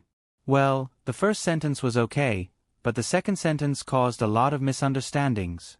However, it also made some of the girls more courageous. There were even a few girls who looked 17 or 18 years old who threw a wink at Tobarama before leaving. At that moment, Tobarama only felt as if there was a sharp edge on his back. His whole body stiffened, until all the girls left his sight. Tobarama breathed a sigh of relief. How is it? How many spies do you feel this time? Naruto's image suddenly appeared beside Tobarama, and Tobarama was shocked. He quickly straightened up and replied with some panic. Ah, that's hard to say. A few of them have erratic eyes. It can be said that they are nervous, but there may be a problem. Naruto nodded, full of worry. The memory scanning technology is not mature. If the host is too resistant, it will cause some mental damage. Tobarama comforted. Well, there is no way. Now that we have just started, we can't let the outside fly in. How many spies will there be? The 50 students may not know that when they came here, all their movements were recorded by the perception enchantment. Then a special person in charge will monitor and screen. Including the women's bathroom, of course. It was a girl who was in charge of monitoring there. Naruto looked at the departing figures of the preparatory students and curiously looked at Tobarama. You look a little nervous. Tobarama pretended to be relaxed. How can I be nervous? I don't know how many times I have led the team to the battlefield. This small battle is not worth mentioning at all. Naruto's voice dragged. Oh? Is that so? Then Naruto's image floated away. He said in his heart, I'm not nervous. Not nervous. In the men's bathhouse, the heat rose, there was no bathtub, and the uniform sprinklers were distributed in several rows. Snow Wolf patted the trash can and said, Take off your clothes directly here. After the bath, you will be given a uniform. School uniform? What is that? The boys didn't know, but they were very cooperative and took off their clothes and threw them into the trash can. For a time, the crisscrossing wounds on the small bodies were exposed. There were knife wounds, and there were sword wounds. Knife wounds slashed, sword wounds stabbed, of course. The knife may also stab, the sword may also cut. But in the past few days, Snow Wolf had seen a lot of these wounds, talked a lot, and heard a lot. He could already see what kind of story these children had from the shape of the wounds. Don't be shy, the wound is a man's medal. Snow Wolf encouraged one of the boys who was holding his clothes to cover his body. The boy hesitantly picked up the clothes, and then threw them into the trash can under Snow Wolf's encouraging gaze. The moment the clothes left the body, Snow Wolf was shocked. It was a cross-shaped wound. It looked like the whole person was going to be cut into 4 pieces. How did he survive? Snow Wolf had killed people and cut off people's heads, but even so, the wound still made him feel shocked. "What's your name?" The boy opened his mouth, revealing a small part of his tongue. Without his tongue, he was a mute. Snow Wolf's heart tightened again. Snow Wolf smiled and said, "Don't you have a name?" The boy pointed to the tattoo on his shoulder. There was a number there, 144. This tattoo symbolized the number of victories he had won when he left the arena. Snow Wolf had already communicated with many preparatory students, so he naturally understood the meaning. "The number 4 is unlucky. I will seriously think of a name for you." The story of the male bathroom was just an interlude.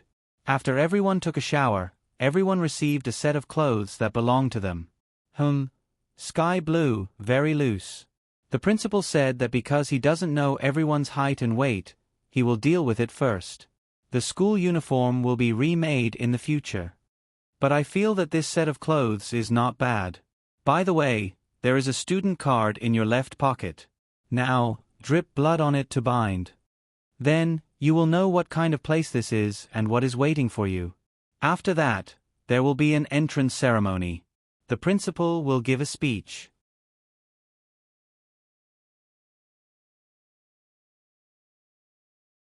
Chapter 390. A drop of blood fell on the identity card. A series of electronic sounds rang in the ears of the preparatory students. System notification, student card binding successful.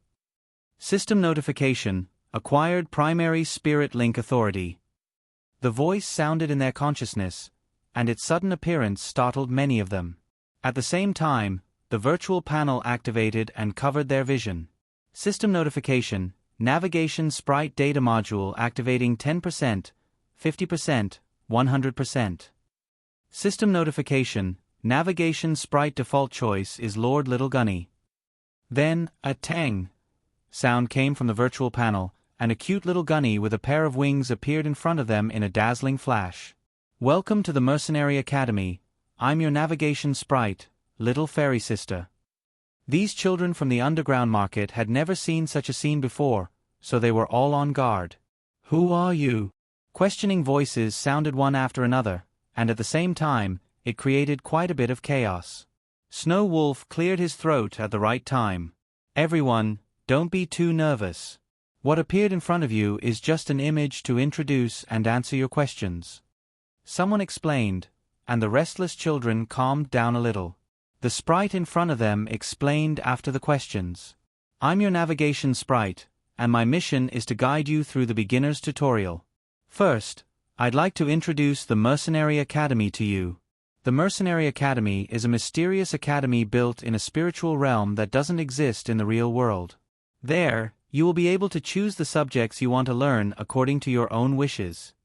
It can be a daily life type or a combat type. However, the subjects will only start after you enter the primary level. Before that, you have to pass the official student exam and become an official student. Alright, you should first understand what kind of place the Mercenary Academy is. If you want to understand more, then work hard to become an official student. Next, I'll introduce you to the student system. What kind of place was the Mercenary Academy? The preparatory students were still in the dark.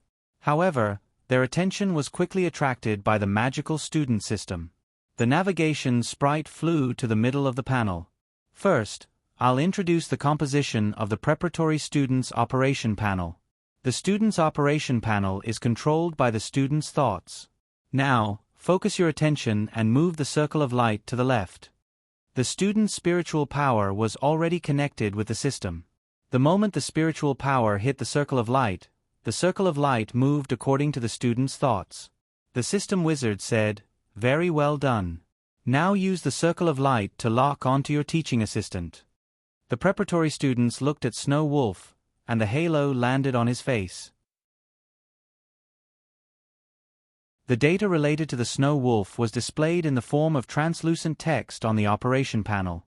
Member title: Snow Wolf. Gender: male. Identity: junior teaching assistant. More information: insufficient authority. Note: in theory, he is your full-time nanny, but if you treat him as a nanny, you will be beaten up. The message was simple, but not all of the orphans were literate. The voice of the navigation elf sounded, "Now, with the aperture locked, bring up the tag function of the aperture and mark the assistant." A few of the older ones completed the task, while the others were stunned. The assistant panel opened by Snow Wolf showed the progress of the trainee's mission. Seeing that the student's mission had stopped moving, he understood what was going on. After all, this was not the first time he had taken in a child from the underground market. "Are you illiterate? Now, I will send you a set of information. Everyone, accept it. This will help you solve your problem." A notification popped up on the student panel of the preparatory students. "You have received a basic knowledge information package from teaching assistant Snow Wolf. Please accept it." There was only one option on the panel. The navigation elf explained, "To receive the information, please use your thoughts to click here." The students followed the instructions.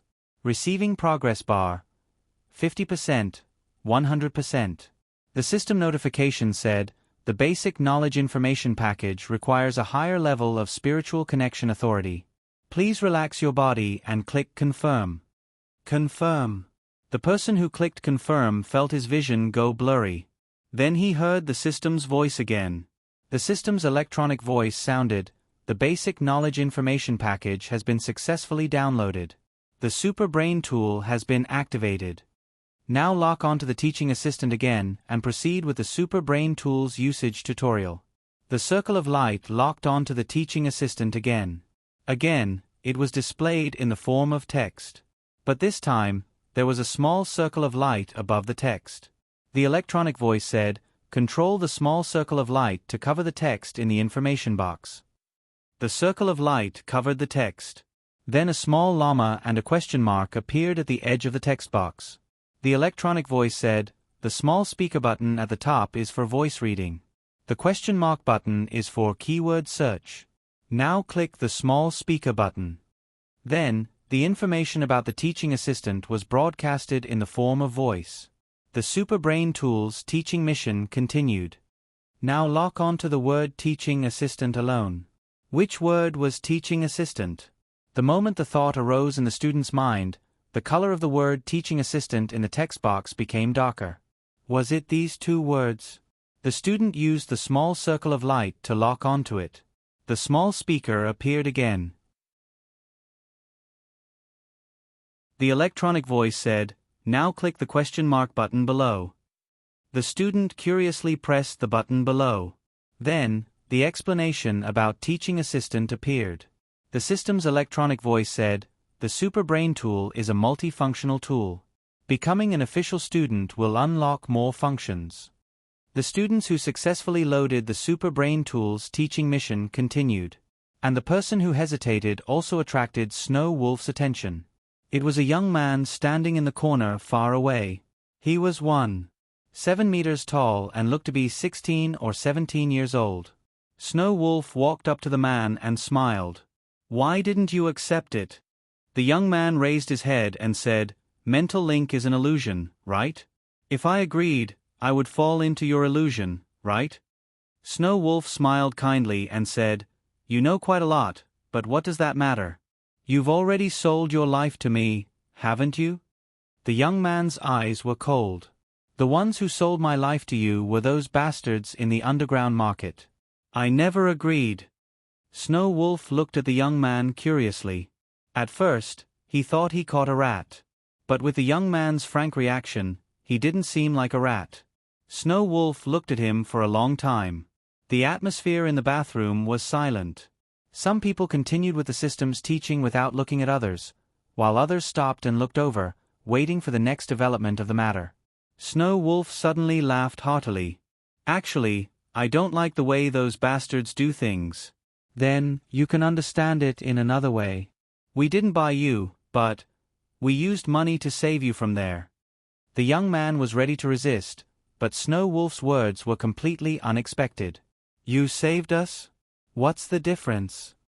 Snow Wolf replied, the difference is that we didn't buy your life. You don't have to listen to us all the time. You can choose to work and return the money we bought you for. Then, we will set you free. Snow Wolf looked at the others in the room and said, the above applies to everyone present. So, please don't misunderstand us. The Mercenary University is not a dictatorial organization, but a place for you to learn more knowledge and grow into people with professional skills. Then, while supporting yourself, you will also benefit our country.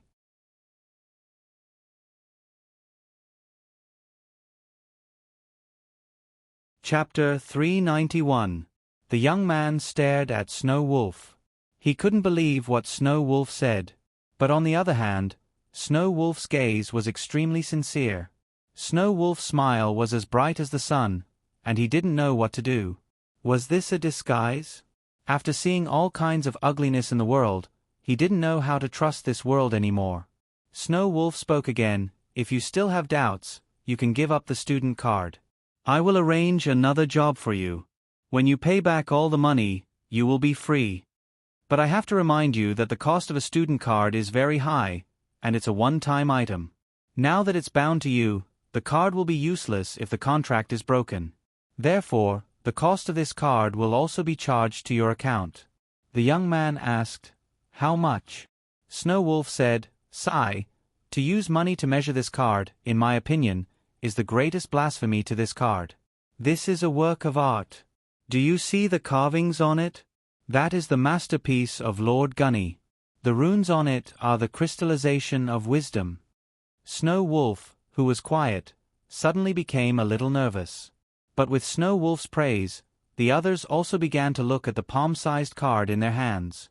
It was really very unique. On the silver card, the runes formed a network, forming a mysterious rune array. The cost of the card was very high. It was even more expensive than the jewelry on the neck of the nobles. Snow Wolf sighed. Every card is a priceless treasure in my opinion. Forget it, the price of the materials and the craftsmanship fee are listed on the card. It's 5 million taels. If you give up this card, this will be added to your debt. The young man frowned and stared at the card in his hand for a long time. Just as he was about to speak, Snow Wolf spoke again. Also, I have to remind you that if you give up the card and want to get it again, you will have to spend 10 million taels to buy it. Saying this, Snow Wolf took out a card from his pocket. I really envy you guys. Do you want to know why I am a teaching assistant? Because I accept the teaching assistant task, I have to spend another 1 million taels to buy this card. The young man stared at the card in Snow Wolf's hand. Your card is the same as ours? Snow Wolf raised his eyebrows. Although the card is the same, my status is different. I am a student, and you guys are my juniors. Snow Wolf stuffed the card back into his pocket and said, all right, I'm too lazy to talk nonsense. My sister's side might have already finished. As her brother, I don't want to follow behind her. Hurry up and carry out the mission. Then he looked at the young man and said, if you want to give up, you can. But I swear, you will regret this decision. The young man clenched his fist and stared at the card in his hand. After a long while, he finally made up his mind. I give up. This decision was somewhat unexpected, but it was also within reason. It could only be said that this child had a backbone. Snow Wolf stared at the youth. What's your name? The young man raised his head. Chen Sui. Inside the wall, Naruto, who was in projection mode, burst out laughing. He suddenly thought of the Chen Sui in the Empress Palace. Snow Wolf heard the sound and turned his head. He shouted, who's there? Naruto thought for a moment and passed through the wall. Along with him came the metal ball wrapped in the earth element chakra. That thing was used by Naruto's projection to speak. After seeing Naruto, Snow Wolf said in surprise, Principal. Naruto nodded with his hands behind his back. Snow Wolf quietly looked behind Naruto and asked suspiciously, Is that the female bathhouse? Naruto jumped and said, Nonsense. Your sister has been done for a long time. I saw that you were so slow, so I came to check on the situation. Snow Wolf hurriedly apologized. Naruto snorted and floated away through the wall, leaving only a voice. Hurry up. If you don't finish in 3 minutes, I'll deduct your mission points. Upon hearing the deduction of mission points, Snow Wolf immediately cowered and begged for mercy. Don't, Principal. I work very hard. However, Naruto did not reply. Snow Wolf could only shout at the preparatory students. What are you waiting for? Hurry up and finish the mission for me. If my points are deducted, I'll get it back from you in the future. The other students continued with their missions.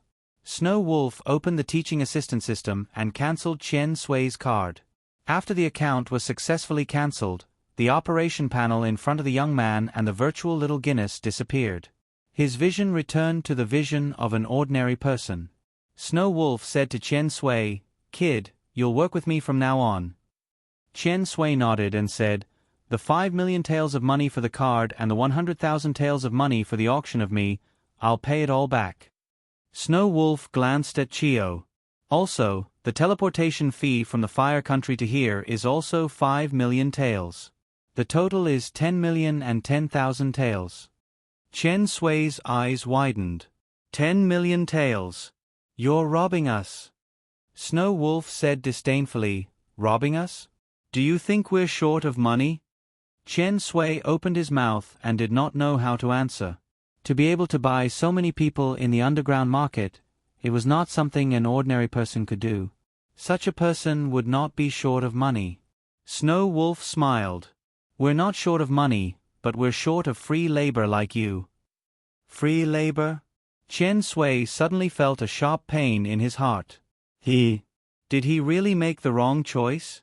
However, compared to his own life, 10 million taels of silver was not even worth mentioning. This choice was not wrong.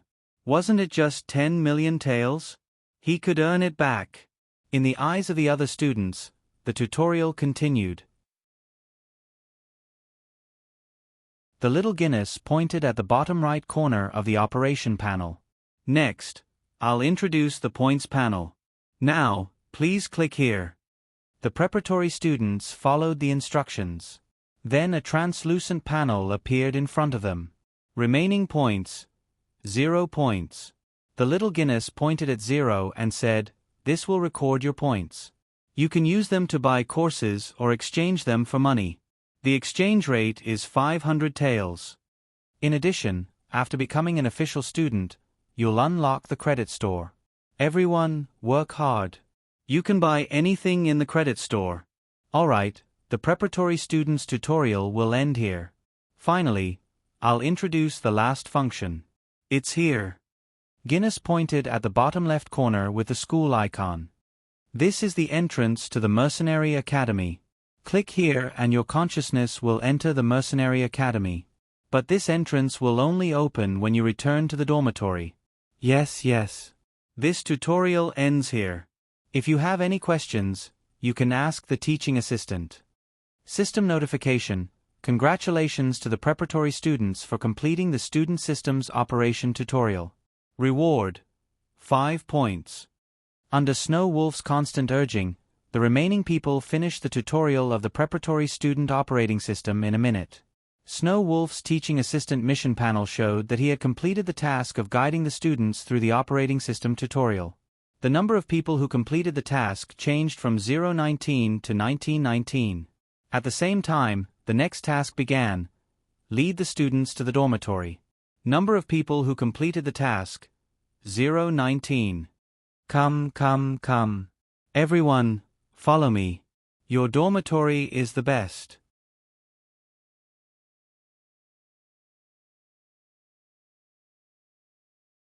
Chapter 392. The Mercenary Academy's student dormitory is located 100 meters underground in the Snow Country. Earth Release ninjutsu excavation and Kuni's metal control ability combine to create a pure steel fortress. It's luxurious and domineering compared to the underground market. Your dormitory is in front of you. One by one, each person chooses a room. After entering, the navigation elf will guide you to complete the next task. Snow Wolf looked back at Chitose. As for you, while I'm in school, you can choose to stay or find a job to earn some extra money. It's easy to find a job, such as the cafeteria or the cleaning department. But I remind you, don't try to explore any information here, because... Snow Wolf stared at Chitosa's eyes and suddenly smiled. Forget it, you definitely don't want to know now. The preparatory student approached a dormitory door, and an electronic system prompt sounded in his ear. Put the student card on the door to open the dormitory. Warning, once the dormitory is selected, it cannot be changed. The preparatory student pressed the card on the door according to the prompt, and the rune array on the door was triggered. With a click, the metal door made a soft sound, and then the operation panel lit up with a scissor to the right. The electronic system prompt, pull to the right. The door opened. The bedroom was not small, it looked to be 50 square meters, but there was nothing inside except a bed. Well, there wasn't even a quilt on the bed. While he was puzzled, the navigation elf flashed a tang sound again. Welcome to the Mercenary Academy's dormitory. From today on, this room is your private domain. As you can see, this room is relatively simple, and the furniture for daily life is not complete. But don't worry, when you become an official student, all the necessities you need can be exchanged in the credit mall. Well, please lie on the bed and enter the Mercenary Academy. The moment the preparatory student lay on the bed, the school icon finally lit up in the operation panel in front of him. The thought was triggered. System prompt, establishing a deep spiritual link. Please relax and find a comfortable position to lie down. A link progress bar appeared on the operation panel. 10%, 20%, 30%. System prompt, establishing a deep spiritual link, blocking the nervous system's control of the body. System prompt, blocking the nervous system's control of the body will only be effective when entering the school. Please don't be nervous. System notification, successfully blocked the nerves from controlling the body. Entering complete stealth. After a moment of dizziness, the students appeared in a white cube when they regained consciousness. All 6 sides of the cube were white, so white that it was transparent. The navigation elf appeared again. Welcome to the Mercenary University. Before you enter, on behalf of the principal, I would like to give everyone an admission gift. A golden light descended from the sky. It was warm and cozy. That was the soul power of Naruto after his consciousness was erased. This was both a gift and a test.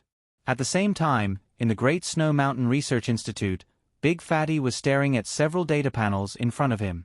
The data panel flashed with the memories of all the students. Warning! Rats found. Warning! The Ratswell has detected an abnormality and is resisting the mental scan. Warning! The mental link synchronization rate has begun to drop. Big Fatty had a thought, and a red frame slowly moved in front of its eyes. At the same time, he submitted the information to Naruto. Naruto glanced at the data report. This person was the new girl who joined today. Scanning data. Name: 0213. Sex: female. Age: 20. Strength: 25 points. Speed: 30 points. Chakra quantity: 50 cubes. Physique inclination: agility. Bloodline limit: none. Comprehensive strength evaluation: Chunin. Strength level is judged by body function and chakra quantity. Huh. She's a good seedling. Naruto brought up the panel. He selected the imprisonment option. The next moment, the curse in the student card was activated, binding curse. Then Big Fatty found another rat. It was imprisoned again. Naruto contacted Tobirama through the spiritual network. I'll leave the 2 rats to you. Tobirama replied neatly, yes. Naruto took a deep breath and licked his lips. Now it's finally my turn. Wrapped in Dedale's clay, Naruto operated the principal's panel and clicked into the school. The next moment, Naruto appeared on the podium of the Mercenary University. It was a platform built on a 9-story huge quaint stone platform. There was a podium on the platform. The podium was ivory white and carved with dragon and snake strokes. Mercenary University. Naruto showed his true face. His square face and long blonde hair fluttered wildly behind him. After putting away his usual slovenly and despicable appearance, the Naruto in front of him gave people a brand new visual impact. Coupled with a sturdy 1.8-meter-tall body, this data was real because the face of the soul changed with the body. But in general, such an arrogant and wanton appearance didn't come from Naruto, but from Naruto under the control of 9 tails. But, if Naruto was angry, his temperament should be similar to that crazy fox. Naruto stood on the podium, and the clothes on his body were a golden, dragon robe that was simulated with soul power. He looked very domineering. Similarly, the entire structure of the Mercenary University was also designed with China's ancient cornices. There were 2 teaching buildings, one black and one white, facing each other. They represented the Combat Campus and the Life Campus. Naruto's podium was located in the sky above the school. On the podium, Naruto's podium was ivory white.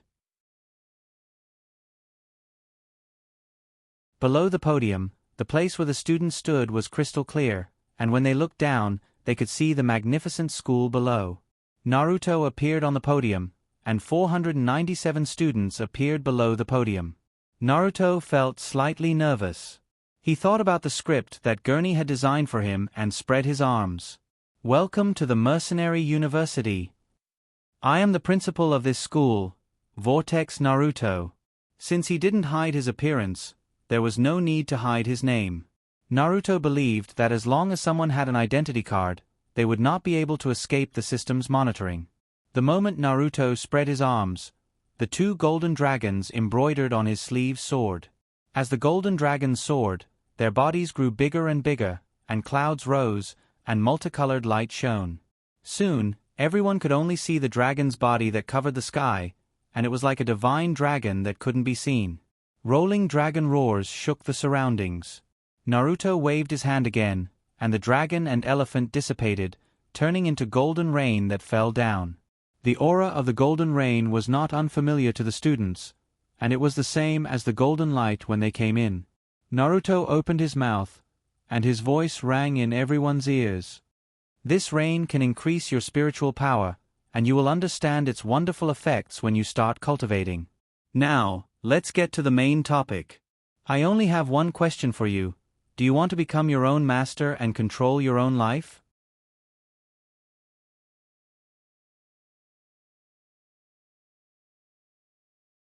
Chapter 393. Do you all want to become your own master, to control your own lives? The surroundings were silent. Naruto looked down at the numb faces below and could not help but frown.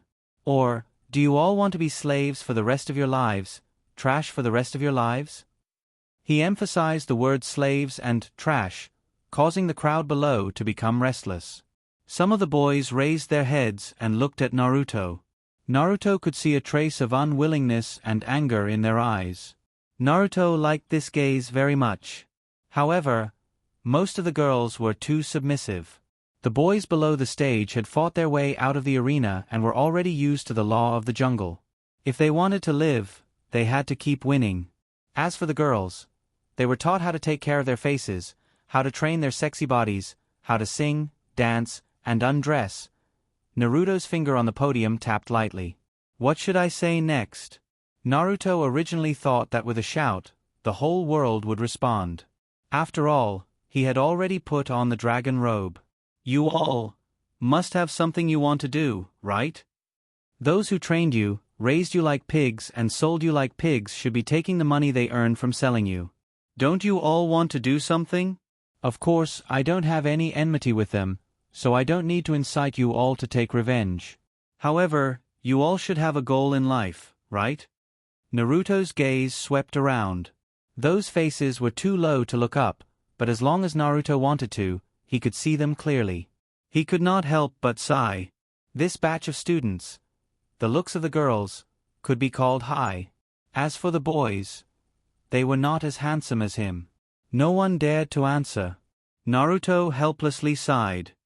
Alright, this topic of life is a bit too big. Next, I will introduce the Mercenary Academy. As you can see, this academy was built by me. Do you see the mighty and domineering statue in the middle of the two buildings below? That's right, that is me. Many students had their heads lowered. They had already seen the extremely flashy statue on the field.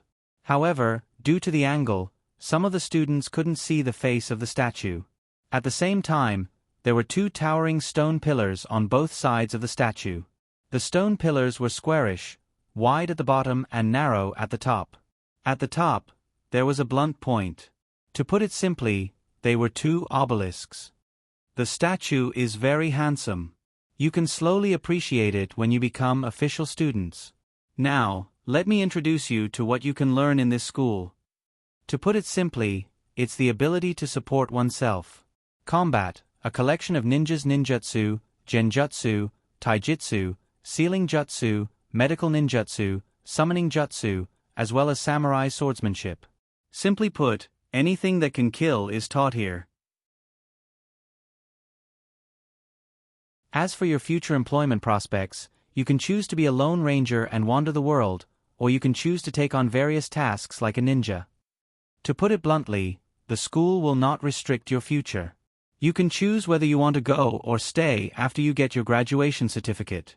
Life courses include breeding, farming, natural science, physics, chemistry, medical ninjutsu, and other courses that don't require you to go to the battlefield.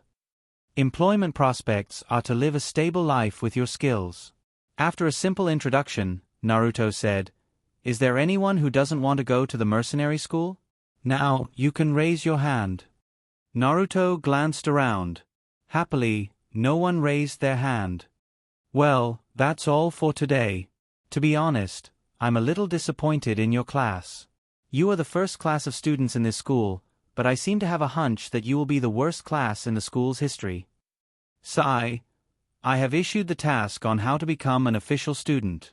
In the next week, those who don't complete the task will be obliterated. I wish you good luck. After saying that, Naruto disappeared from everyone's sight. At the same time, the sound of the system prompt sounded in everyone's ears. The official student promotion task has been activated. Learn chakra in 7 days. The learning materials have been sent to your bag. I wish you good luck. System prompt, activate bag function panel. Warning. Punishment for mission failure. Obliteration.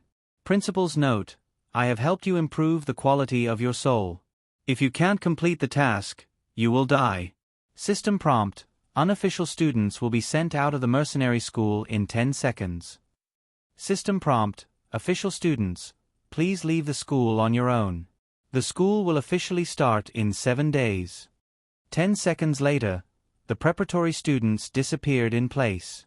Only Snow Wolf and Snow Butterfly were left in the field. Snow Butterfly walked to her brother and sighed, "It feels wonderful to stand here and overlook this school." Snow Wolf replied, "Yes, I really hope school will start soon." Mercenary University, in the principal's office, Naruto appeared on a chair. In the room, Tobirama and others were here. Naruto asked Tobirama, "How are the two students?" Tobirama sighed, "They won't talk. There are already 8 spies sent by the underground trading house. These people are very young. The weakest one is Chunin, and the strongest one is even at the level of a Jonin. First put them in the prison of the Snowy Mountain." Tobirama asked, "Which floor? Death row? Or slow death?" Naruto tapped his finger on the wooden office table. "Put them in a separate room. If the death row prisoners can't support the Edo Tensei, then count them in." After saying that, Naruto turned to look at Gunny and the others. "Have you finished the course plan for the middle school department?" Little Goonie bounced up and down as he handed over a form. There are 2 columns on the form, one is marked as compulsory and the other is marked as optional. Naruto looked at it and felt that it was quite reliable. "But, Gunny, you want to be a language teacher? Do you recognize all the words?" Gunny's face turned red and said, "Of course I recognize all the words.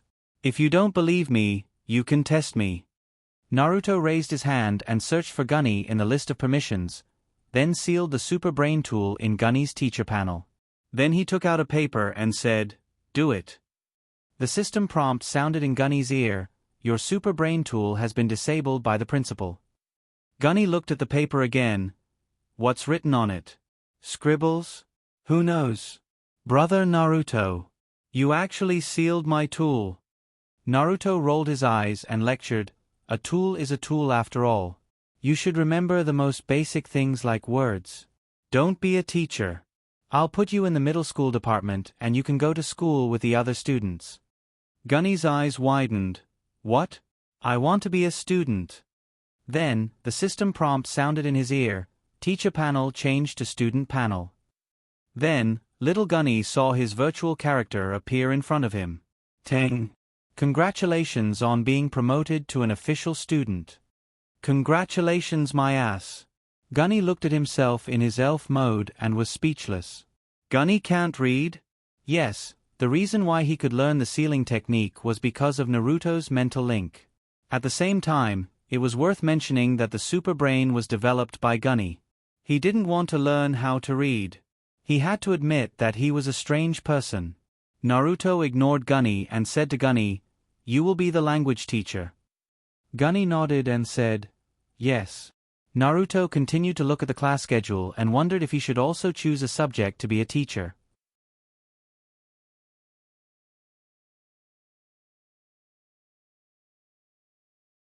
Chapter 394. To become a glorious teacher of the people? Naruto was a little tempted, but after looking at the class schedule a few times, he shook his head. The courses in the junior high school, whether it's the lifestyle or the combat campus, are too simple, which is a waste of time for him. After putting down the class schedule, Naruto mentally linked with Kabuto. "Orochimaru hasn't contacted you recently?" Kabuto replied, "No." According to the deal, Orochimaru should teach Kabuto the curse seals. But since the last time Orochimaru asked to trade in advance and was rejected by Naruto, there has been no news from Orochimaru. Even Sasuke has no news. What does this guy want to do? Does he take over Sasuke's body in advance? Naruto shook his head. This shouldn't be possible. According to the information of the original world, the reincarnation interval of the living corpse reincarnation should be 3 years. The first year hasn't even passed yet. How's the growth of Gunny's cloned limbs? Naruto asked Kabuto again. On the first floor of the Great Snow Mountain Research Institute, in the cloning laboratory, Kabuto looked at the 3 meatballs in the culture tank. One meatball had 2 arms. One meatball had 2 legs. One meatball had 1 arm and 1 leg. The 3 meatballs grew by absorbing the nutrients in the culture medium, and then transferred the nutrients to the cloned limbs above. This method of cultivation has a lower probability of rejection than cloned organs cultivated from living animals. This is the latest research result Kabuto learned from Orochimaru. The growth of the cloned limbs is normal. It is estimated that in 1 month, the transplant can be carried out. 1 month. This is good news. By the way, Orochimaru hasn't touched Gunny's cloned limbs, right? Orochimaru's current abnormality made Naruto somewhat uneasy. If Orochimaru touched Gunny's cloned limbs, then Naruto should reconsider whether to cultivate them again or not. Kabuto replied, "No. No. That's good." Naruto breathed a sigh of relief and then hung up the call with Yakushi. After a while, he couldn't help but laugh at himself. "Isn't it just Orochimaru? Why are you suddenly so paranoid?" Although that was what he said. However, Naruto still wanted to log into his 5-star account and take a look at the bottom link between Orochimaru and Sasuke's identity cards. Originally, the account authority was tied to the card. However, due to the special situation where Naruto was often not in his body, he added an account login function. However, if you want to log in from another place, you have to get the permission of the owner's account. Naruto finished inputting the password. A system prompt popped up, waiting for review. At this time, Ninetales only needed to click Agree, and Naruto would be able to log into his account. However, system notification, The account has not been approved to log in to another place. Naruto was stunned and contacted Nine Tails through the spiritual network. What the hell are you doing? Why did you reject my login request? Nine Tails laughed and apologized. I'm sorry, my hand slipped. My ass. This thing didn't need to be operated by hand. Naruto re-entered the account password. System notification, waiting for review. System notification, the account has not been approved to log in to another place. Naruto's anger burned, and he yelled at QB, "Do you want to go to heaven?" Nine Tails continued to laugh and said, "Sorry, my hand slipped again. F***ck, my hand slipped again. Even if I think with my toes, I know that it was intentional. Say it. What do you want?" Naruto did not continue to log in and asked directly. Nine Tails laughed and said, "Well, it's nothing." Naruto rolled his eyes. "If you have something to say, say it. I still have things to do." Nine Tails was not angry and even said in a flattering manner, "That. I want to eat Xia Xiaoluo's pastries." Huh? What kind of reason is that? Well, for Nine Tails, delicious pastries are heaven. Wait for another week. After a week, get the satellite in the sky and I'll ask her to make delicious food for you. Yes, it's you and a hungry little goo and I. After making the promise, Naruto logged in to his account again. System notification, the account has not been approved to log in to another place. System notification, the account has failed to log in to another place 3 times in a row. The account has been locked and can be unblocked in 24 hours. F***ck. Naruto was furious. He shouted at Nine Tails, "Do you want to die or do you want to die?" Nine Tails was stunned and a system notification rang in his ears. The account has been locked and can be unblocked in 24 hours. Nine Tails knew that he had done something wrong. His pair of fox ears shrank, but he felt that he could still be saved. So he pretended to be an enemy and said, "Which idiot designed the account lock function after failing to log in? Isn't that like putting a collar around your neck and asking for torture?" Naruto was in a bad mood. His little face was dark and he replied in a hoarse and terrifying voice, "I designed it." Nine Tails quickly corrected himself. "Ah? You designed it. I was wondering why this function was so useful." Naruto was too lazy to listen to Nine Tails' words and replied indifferently, "You're finished. Let me tell you, I've completely mastered Mokuton. Humph. Humph. Humph."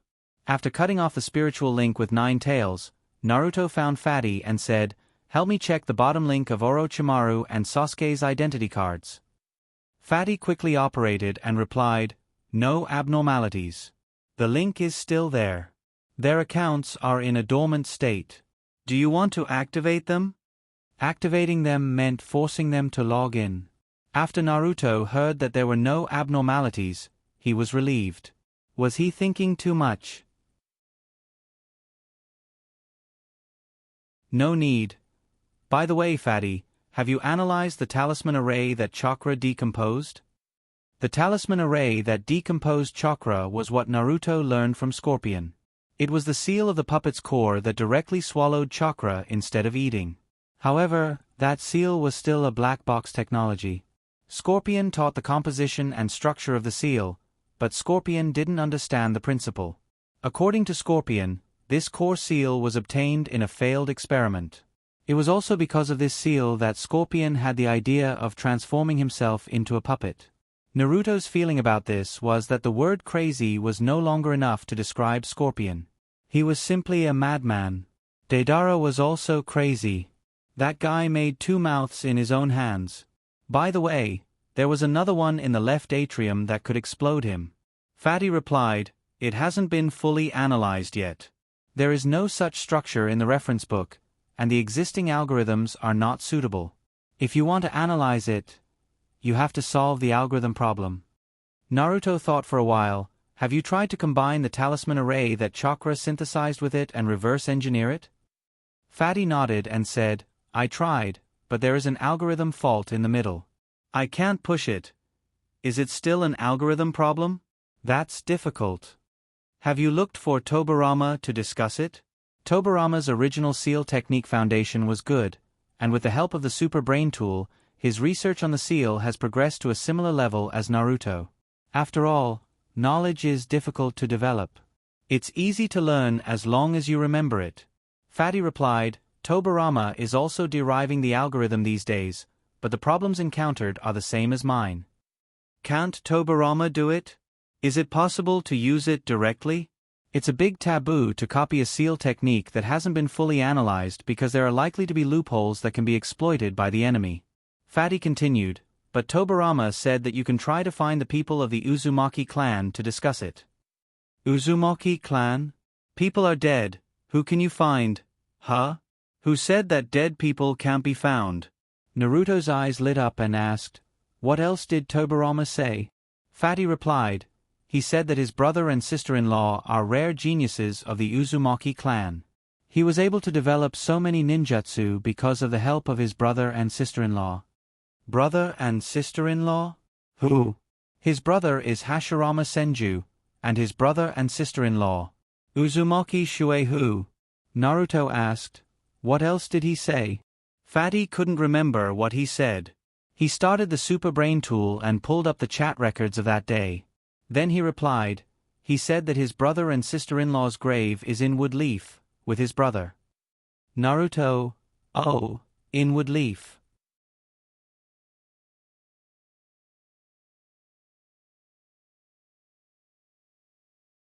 Chapter 395. P.S. The title of the VIP chapter can be changed by the editor, so don't bother to edit it. P.S. Edo Reincarnation Whirlpool Mito. After learning about Tobarama's idea from Big Fatty, Naruto went directly to Tobarama. This time, he didn't use the spiritual network, but appeared in the form of a projection beside Tobarama. In Naruto's view, although it's not his real body, it's more solemn and formal. Discussing big things, it's always like discussing big things. Then he saw. In Tobarama's house, Tobarama was standing in front of a mirror. Hello, I'm your sensei, Tobarama. Isn't that too stiff? Nice to meet you all, I'm Tobarama. Isn't this too weak? I'm Tobarama, nice to meet you all. This? Isn't it too tender? Tobarama stood in front of the mirror and said to himself. Naruto's eyes widened and looked at the side of Tobarama's body. Because it's a data image, he didn't use chakra, so Tobarama didn't seem to find him. That. Are you practicing to speak on stage? A small metal ball penetrated the wall from outside Tobarama's house, and Naruto's voice came from the small ball. At this moment, Tobarama finally felt the existence of Naruto, and his old face suddenly turned red. Suddenly, he turned around. Did you see it? What? Naruto was stunned, and then after reacting, he turned to look at the door. I didn't see anything, I just came. The answer made Tobarama's face redder. He said dejectedly, you still saw it? This sudden extremely lost look. It's exactly the same as the first Naruto. They're really a pair of brothers. But why did Tobarama act so strong in front of Hashirama, as if he was a tough guy who did things his own way? Is it because his brother is too good, so he's nervous? Because he was nervous, he would appear serious. Naruto's little head quickly did a data analysis, and the conclusion he came to was that he might have discovered an incredible secret. Tobarama was actually a brother complex. Because of his arrogance, he acted as if he was dead cold. Then there was only one truth. Tobarama was actually A.O. Jiao. Take it. Huh? Why did he come to such a conclusion? Naruto suddenly woke up and realized that his logic today was very strange. About that, I practiced many times before going on stage. Unfortunately, I'm still a little nervous after facing so many students on stage. The Super Brain's Guide to Interpersonal Communication. If the other party is in an awkward situation because you discovered their little secret, then the way to break the awkwardness is to share your own embarrassing little secret. Will it work? Naruto curiously waited for Tobarama's reaction. Tobarama raised his head and asked foolishly, Did you practice before you went on stage? Tobirama's reaction was effective? Naruto scratched his head in embarrassment. Yes, I've practiced it many times. The atmosphere of awkwardness dissipated. The Super Brain's feedback message. Please rate this service. In Naruto's operation panel, a long list of options was listed in translucent text. 1. Very satisfied. 2. Satisfied. 3. Did not work. 4. Dissatisfied. 5. Very dissatisfied. Naruto thought and gave a very satisfied. Then, the page changed, and the Super Brain's data analysis. The analysis result: the reason for this awkwardness is because you suddenly appeared in the other party's house. In order to avoid it happening again, please restrain your ability. Naruto rolled his eyes in his heart. What it said was so reasonable that he was speechless. However, did this count as systematic education? Naruto suddenly felt embarrassed. I'm here to ask you about the Edo reincarnation vortex Mito. I want to ask your opinion, and by the way, learn about Uzumaki Mito. Tobirama became serious. Did Big Fatty tell you my idea? Naruto didn't hide it. Just now, I asked Big Fatty about the progress of the analysis of chakra separation array. It told me about the problems you encountered, and by the way, it mentioned the Edo reincarnation vortex Mito. Tobirama nodded thoughtfully. If it's her, I believe she can solve the problem we encountered, but the problem is, brother. When it came to Hashirama, Tobirama pondered for a moment and said, why don't we send brother away? If he's not here, there won't be any problems. Naruto waved his hand. This is not urgent. I don't have the medium to reincarnate Uzumaki Mito, so if you want to reincarnate Uzumaki Mito, you must first go back to Woodleaf. At that time, your brother's body will have dissipated. Hearing this, Tobirama was obviously relieved. He said affirmatively, if brother knows what we are doing is to create a world without war, he will definitely help us. Create a world without war? It's a big dream. If Tobirama knew that the Mercenary College's original intention was actually to test virtual reality games, what would he think? Of course, testing the operating environment is one of the reasons, and another is to cultivate a group of talents for the Snow Country. However, Naruto won't say these words. Well, if Uzumaki Mito doesn't agree, it's all up to you to convince him. Naruto had a hunch that Uzumaki Mito would never be as easy to fool as Tobirama. Tobirama said seriously, brother's ideal is that one day people can understand each other, so that the world will no longer have unnecessary wars. It seems that he didn't do this, so I will definitely do it. For a long time, Naruto had doubts about Tobirama's obsession with conquering the world. Now it seems that to do what his brother couldn't do, to prove that he is better than his brother? Brother must also want to make up for the regrets of the past, but, seeing that Tobirama was going to make a long speech, Naruto quickly said, Edo Tensei is indeed a bit difficult to accept. By the way, I have to go to the prison, talk again when I have time. Naruto's image suddenly disappeared.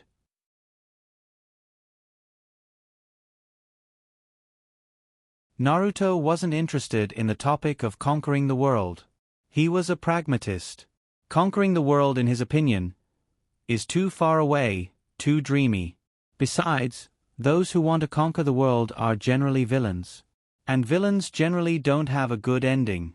Leaving Tobirama's residence, Naruto appeared at the gate of the Snowy Mountain prison.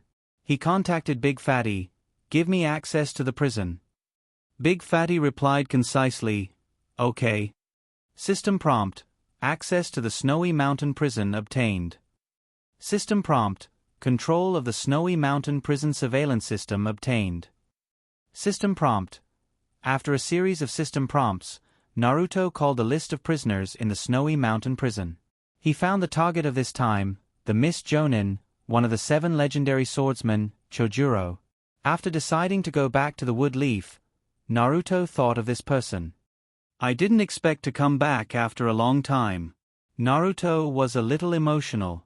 When he escaped from Kumogakure, his original intention was to sneak into the mist and then follow the mist delegation back to the Wood Leaf. But later, after hearing from Orochimaru that the Akatsuki was targeting Tsunade, he changed his plan halfway. He sneaked into the rain country. Thinking of Tsunade, Naruto felt a little complicated. His sensei was really good at hiding. So many people were looking for her, but she hadn't been discovered. That was amazing. At the same time, Tsunade, who was disguised as a man and drinking in an inn in the land of demons, suddenly sneezed.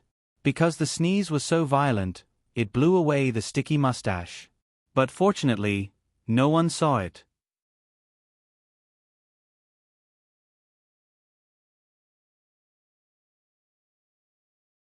Chapter 396.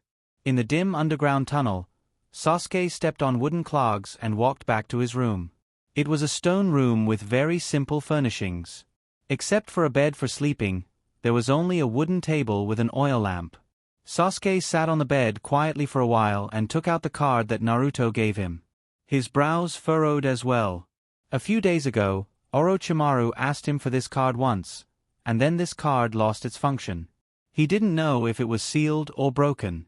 But whether it was sealed or broken, it was impossible to use it to send messages. Sasuke played with the card a few times, then stuffed the card into his pocket and fell on the bed. Judging from the current situation, there should be a problem with the cooperation between Orochimaru and Naruto. Cooperating with Orochimaru. Naruto's brain is really not good, Sasuke muttered. Then he suddenly remembered that he was Orochimaru's disciple.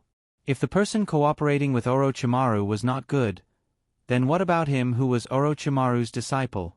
At the same time, in the underground of Sasuke's room, in a circular hole, Orochimaru opened a scroll and bit his finger to cover it. For a time, the runes on the scroll spread out from the scroll. It formed a huge net. It was a bit like the summoning technique, but this one was marked with two words, summon. Soul. Looking carefully, he found that it was somewhat similar to the Edo Tensei formation. Orochimaru made a seal with one hand. Summon soul. Ting. Ting. Ting. Ting. Around the net-like formation, the four lamps suddenly lit up with blue flames. At the same time, the runes extended and included the lamps in the formation.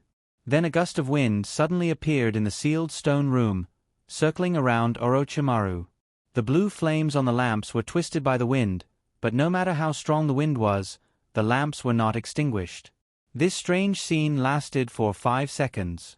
When the wind stopped 5 seconds later, Orochimaru's body was suddenly lifted up by an invisible force and hit the stone wall on the top floor. The force was so strong that it directly made a big hole in the ceiling. A piece of broken stone was knocked down.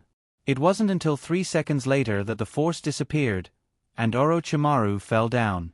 Orochimaru fell in a sorry state, and the stones under his head made his eyes roll. But although he was in a sorry state, Orochimaru's arm didn't hurt. Orochimaru moved his head on the flat ground, raised his hands, and smiled. He succeeded. After seeing Naruto unseal the soul on his arm, he guessed that Orochimaru's other hand should also be sealed in the scroll. By Naruto. Then, an idea popped up in his mind. Could he summon his soul back in the form of a psychic? He first used the Edo Tensei technique to summon his own soul using his own blood as a medium. But he failed. The reason for his failure, in his opinion, was that he was still alive. And Naruto could only summon the dead. Then Orochimaru decided to change the technique and create a technique that could summon the soul of a living person. Before this, he specifically killed a ninja, then used a sealing technique to seal the dead person's soul in a scroll, and then used Naruto to resurrect the dead person. This was to test whether the soul sealed in the scroll could be summoned. As a result, Naruto successfully used Naruto. But he wasn't 100% sure that he could create a technique that could summon the soul of a living person, so Orochimaru decided to cooperate with Naruto to maintain the deal. But now, the deal didn't seem to be important. "You dare to threaten me with my hand? What an interesting little guy." As he spoke, a stone fell from the sky and went straight for Orochimaru's face. Orochimaru nimbly dodged to the side. But then, more rocks fell down. Orochimaru nimbly made hand seals. But he found that he was so tired that he couldn't even squeeze out a single bit of chakra. Boom. The hole that connected to the outside collapsed. Orochimaru stared at the overwhelming number of stones. It's over. The underground collapse lasted for 5 minutes. Orochimaru was buried alive. But fortunately, the stones that Orochimaru knocked down earlier were standing next to Orochimaru, forming an oblique triangular area for him. Orochimaru, who was hiding in the oblique triangular area, was stunned for a long time. It seems that this technique isn't suitable to be used underground. Orochimaru's base suddenly collapsed, and the barrier that Orochimaru set up was destroyed. At the same time, the program that Dabi wrote to collect information about Orochimaru sent a system notification. System notification. Discovered target ID Melancholic Snake's location. Melancholic Snake was the name that Orochimaru gave himself, and Dabi directly used it.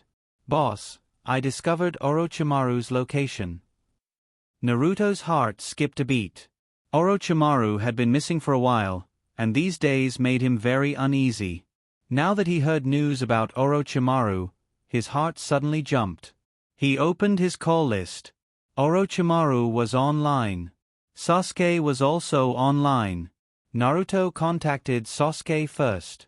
What happened during this time? Why didn't you come online? The moment the underground base collapsed, Sasuke noticed that something was wrong, and then Raikiri rushed out of the ground. At this time, he was panting because of physical exhaustion.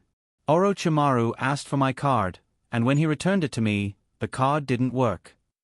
Orochimaru did something to the card? Naruto despised. He asked for it, and you gave it to him? What about now? How can you come online again? Sasuke replied, the base suddenly collapsed, and then I can come online. The base collapsed? How did it collapse? Naruto suddenly thought of the Akatsuki. Did the Akatsuki find you? Is there an enemy attack? Sasuke took a few breaths and stood to rest for a while, and his body recovered a little. He opened his 3-Tomo Sharingan and glanced around. Although the Sharingan is not Byakugan, it can't see through things, but Chakra's perception is good. However, he didn't find anything strange. I didn't find an enemy attack. After hearing Sasuke's news, Naruto blinked. Is it an earthquake? But the reason doesn't seem to be important. Naruto asked, did you find the ring I asked you to find? Sasuke walked around the deep pit, looking for clues. Found it, in the 16th laboratory of the Land of Rice, placed with a pile of biological specimens. Naruto quickly asked, how do I know where the 16th laboratory is? Send me the location information. Sasuke said helplessly, I don't know where it is, and I was directly entered by Orochimaru with reverse summoning. This is a pain in the ass. However, Naruto still asked Kabuto Yakushi. He was pleasantly surprised that Yakushi really knew. This is great news. By the way, Sasuke, I will send you a new thing, you can accept it. Then Sasuke heard a system prompt in his ear, version update package found, download? Sasuke agreed to download. Then Naruto found Orochimaru and asked, you haven't come to visit for a long time, what have you been busy with recently? Orochimaru was lying in the dark crack of the stone and calmly replied, well, I have made some new discoveries in ninjutsu recently.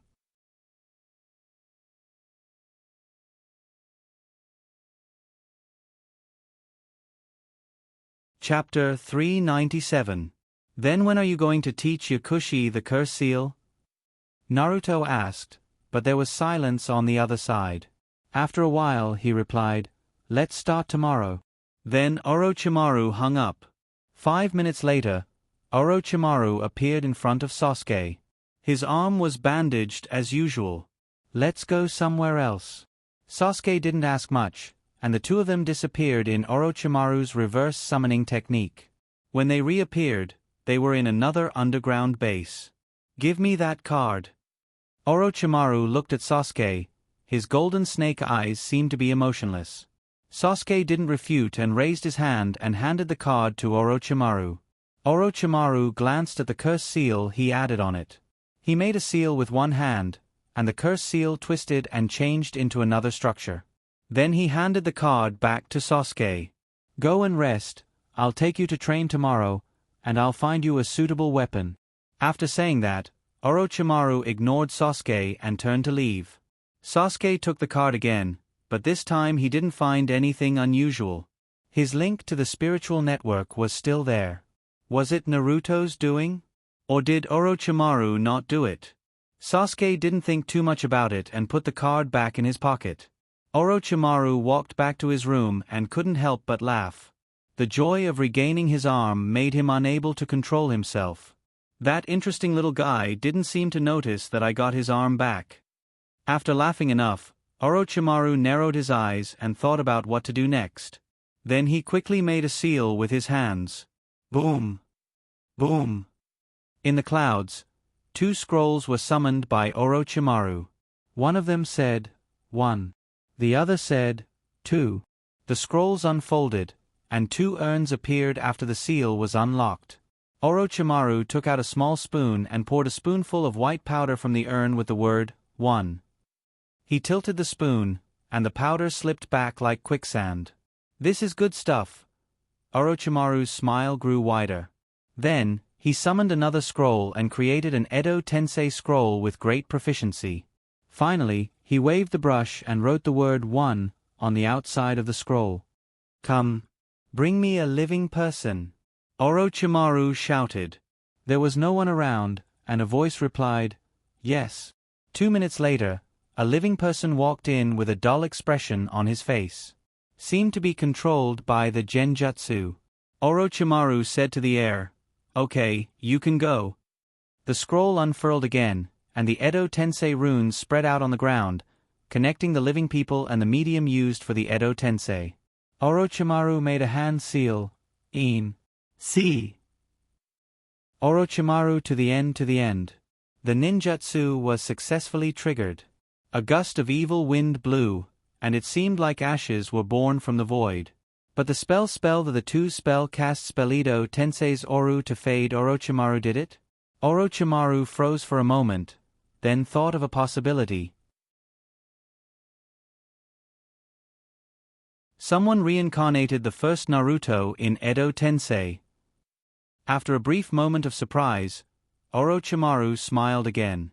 As far as he knew, there was only one other person in this world who knew this jutsu. Tsunade and Naruto. Then, did Tsunade reincarnate the first Naruto? The first Naruto's ashes were in his hands, so Tsunade couldn't do anything even if she wanted to. Plus, he didn't think Tsunade would do that. Then, the only person who reincarnated the first Naruto in Edo Tensei was undoubtedly Naruto. He even reincarnated the first Naruto. What an interesting guy. But the first Naruto isn't that easy to control, so don't shoot yourself in the foot. Orochimaru's gaze fell on the second urn. He skillfully created another Edo Tensei scroll. He cast jutsu again. He failed again. How dare you! He even reincarnated the second Naruto in Edo Tensei. Orochimaru screamed, then his face was full of worry. This jutsu was developed by the second Naruto.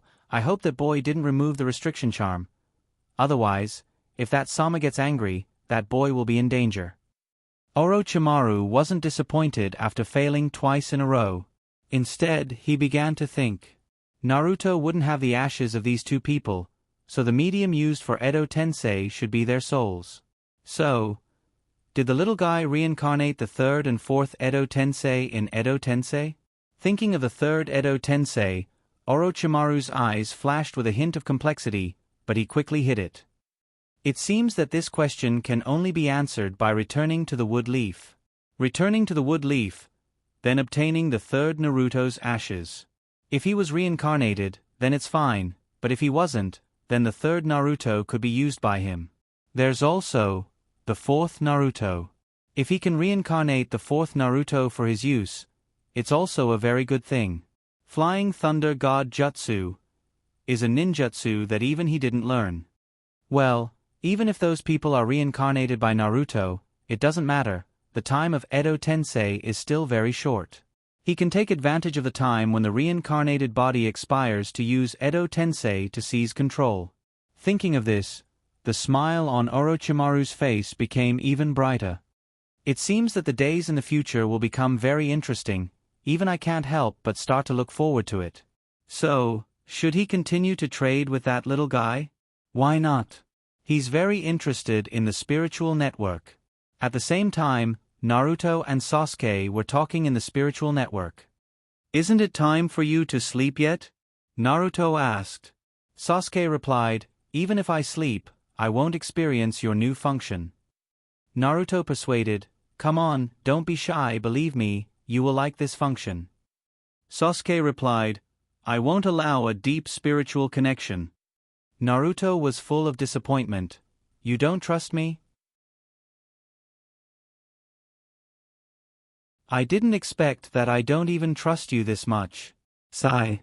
I've been worried about your safety, always thinking about getting you out of Orochimaru's hands, you. Sigh.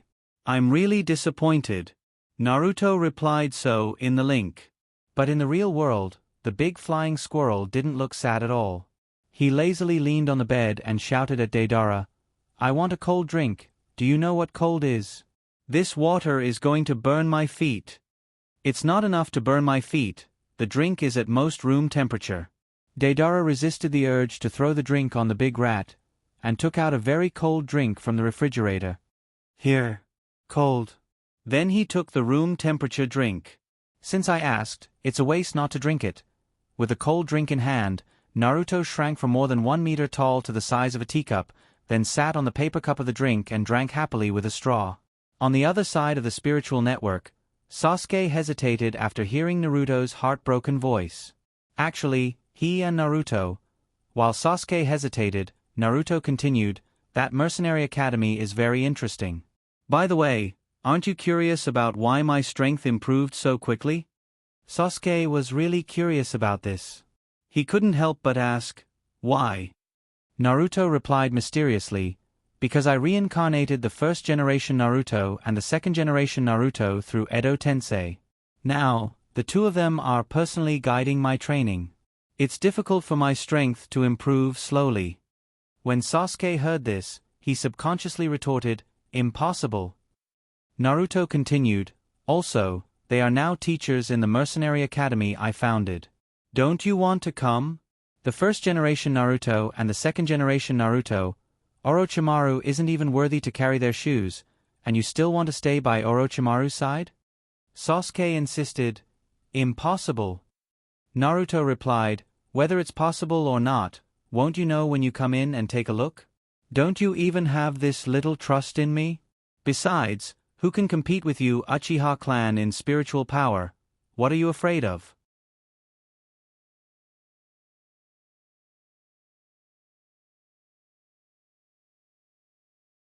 Chapter 398. Perhaps Naruto's provocation had worked, or perhaps the first and second Naruto had attracted Sasuke's interest. Sasuke finally decided to enter the so-called mercenary academy to take a look. He clicked into the academy, and the system prompt sounded. However, Sasuke's system prompt was clearly different from that of ordinary students. System prompt: security system activated. When the security system is activated, everything within a 50-meter radius around the body will be covered by the perception barrier. Students can observe every movement in the real world at any time through the security system. At the same time, if an external object enters the perception barrier in the real world, the perception barrier will give an early warning. In addition, the 50-meter radius is free coverage. If you want to increase the coverage of the perception barrier, you need to switch to the chakra supply chain route, use the chakra exchange service, and use points to exchange for chakra. System prompt: establishing deep mental link. Please relax your body and find a comfortable position to lie down. A progress bar appeared on the operation panel. 10%, 20%, 30%, 40%. System prompt: establishing deep mental link. Beginning to block the nervous system's control of the body. System prompt: blocking the nervous system's control of the body will only be effective when entering the academy. Please do not be nervous. System prompt: blocking the nervous system's control of the body has succeeded. Entering complete stealth mode. In an instant, Sasuke felt his body suddenly float. The next moment, a bright light flashed in front of his eyes, and he appeared in a pure white hexahedron. However, what greeted Sasuke was not little Gunny's sprite image, but Naruto. "Welcome to the Mercenary Academy," in front of the school gate. At this time, Naruto was still in the same attire as when school started. The golden dragon robe was very flashy.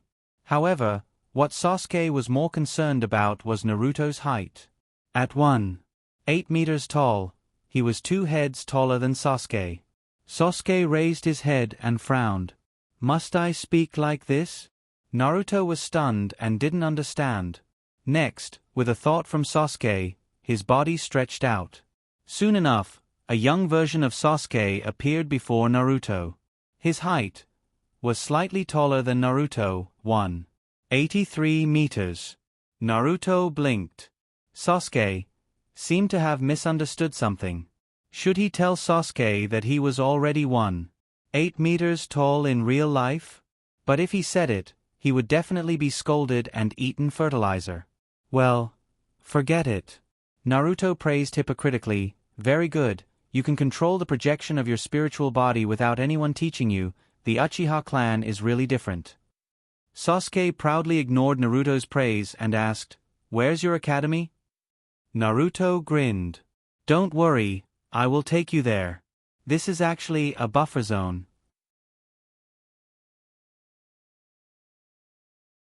It is a node that connects the virtual reality world and your spiritual power. Its purpose is to conduct security checks and prevent illegal intrusion.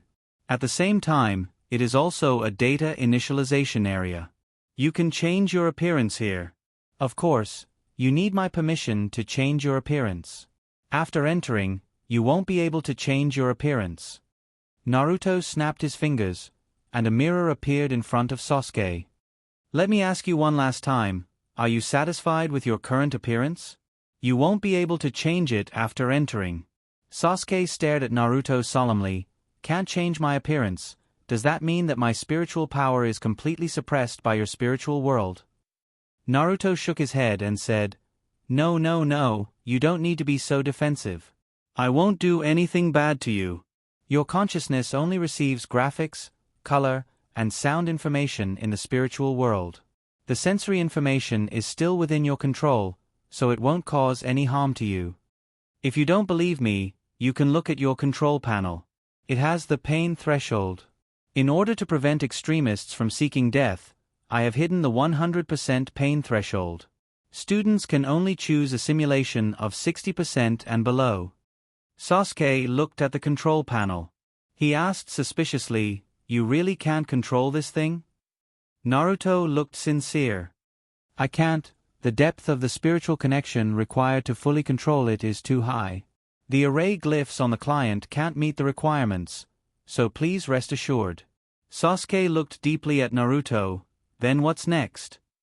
"Next, ordinary students will be given a soul baptism as a reward, but the Uchiha clan shouldn't need it, right?" The thought flashed through Naruto's mind, and then he snapped his fingers and said, "Enter the school."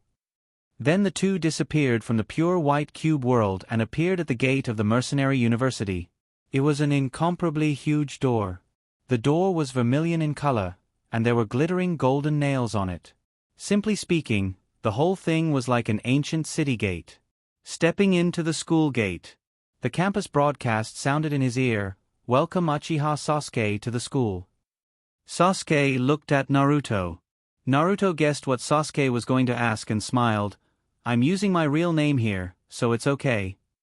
After stepping into the school gate, at the front of the line of sight, there was a very eye-catching statue in the center of the corridor that divided the field into two.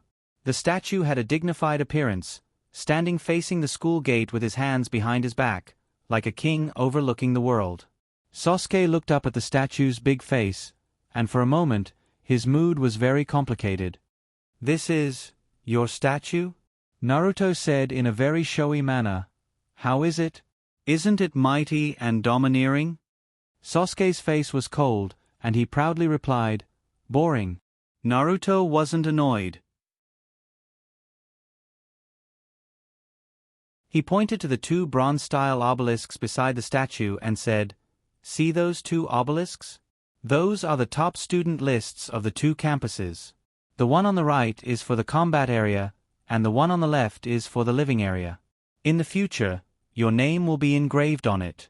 As for whether it will be engraved at the top, it depends on your own efforts." Top student list? Two campuses? Sasuke looked at both sides and saw two buildings with different colors, one black and one white, but with the same architectural style.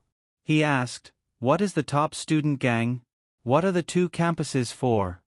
Naruto patiently explained, "The top student list, as the name suggests, is for those with high academic credits to be on the top, and those with low academic credits to be at the bottom. Then, according to the ranking, there will be different treatment and rewards. It's two campuses. Not everyone likes to fight. We can't deny the talents of those people in other fields." Sasuke frowned again and said, "Put it simply." Naruto rolled his eyes. "Simply put, it's the place where non-combatants go to school." Sasuke nodded and asked, "What about first Naruto and second Naruto? Are you lying to me?" Naruto grinned. "How could I? They are already waiting for you in the classroom. Come, I'll take you to the teaching building. This teaching building, I'll give it to you. It's also very creative. Although it doesn't look big on the outside, the space inside can be arranged at will." Sasuke said uninterestedly, "It's just an illusion anyway." Naruto rolled his eyes. "It's easy to say, but can you make an illusion of this scale? An illusion world that can accommodate tens of thousands of people at the same time. With your brain, the chaotic spiritual storm can directly crush your consciousness." Sasuke was stunned and his expression became serious. "This place can accommodate tens of thousands of people?" Naruto said proudly, "Only more, no less. Do you think I'm playing house?"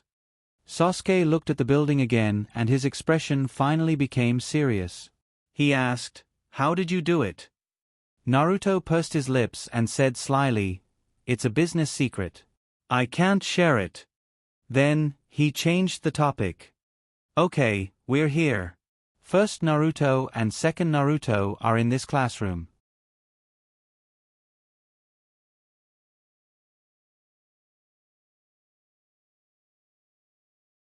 Chapter 399. Is Naruto bragging? How could he invite first Naruto and second Naruto to teach? Even if he can summon first Naruto and second Naruto through Edo Tensei, he can't make Naruto obey. Therefore, the images of the two people in front of him are definitely genjutsu made by Naruto. The material of the genjutsu was taken from Orochimaru, who once used Edo Tensei to summon first Naruto and second Naruto to fight with third Naruto. It must be like this. Thinking of that fierce battle, Sasuke thought of Chunin's exam. At that time, he and Naruto had a duel under the ice sheet, and then he passed out due to overdraft, so Sasuke didn't see them last time. Sasuke looked at first Naruto and second Naruto seriously. First Naruto and second Naruto look like this? It's really similar to the carvings on Naruto Rock. First Naruto smiled brightly. "Are you the little guy from the Uchiha clan?" Second Naruto stood aside with a serious face. At the same time, Naruto's voice appeared in the minds of the two in the form of spiritual link private chat. "Poaching this guy from Orochimaru is your task this time. If you don't poach him, Sasuke will definitely grow into another Orochimaru, and at that time, Wood Leaf will experience another disaster." First Naruto Hashirama replied, "This sounds like a really difficult task to refuse.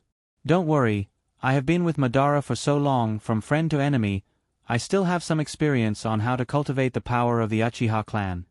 Second Naruto Hashirama replied, "Uchiha Kid. It's really a troublesome clan, why don't we strangle him in the cradle?" Naruto's mouth twitched. If killing to stop killing works, there will be no war in this world. When can you change the logic of thinking? Second Naruto froze, then apologized. "Sorry, I am stupid, I will reflect on it seriously." Receiving an apology from second Naruto? Somewhat unexpected, it seems that this guy really wants to finish what his brother failed to do. For this reason, he went to this extent. Then, Did he really place his bet on him? Whenever he thought of this question, Naruto felt flattered. In the classroom, Sasuke stared at first Naruto's face for a moment and said, "Naruto, you didn't make this illusion according to your personality, did you? Isn't this too fake? How can first Naruto be a joker?" For a time, the atmosphere of the whole room solidified. What will happen if a student says that the teacher is a joker in front of the teacher for the first time? Naruto turned his head mechanically and looked at Sasuke. First Naruto's mouth also twitched. Then Sasuke looked at second Naruto. He said, "This is a bit interesting. Well, I just came to see your work, now I'm leaving." Sasuke was about to log out. Naruto shouted, "Wait." Sasuke looked at Naruto and said, "Is there anything else?" Naruto said seriously, "They are real."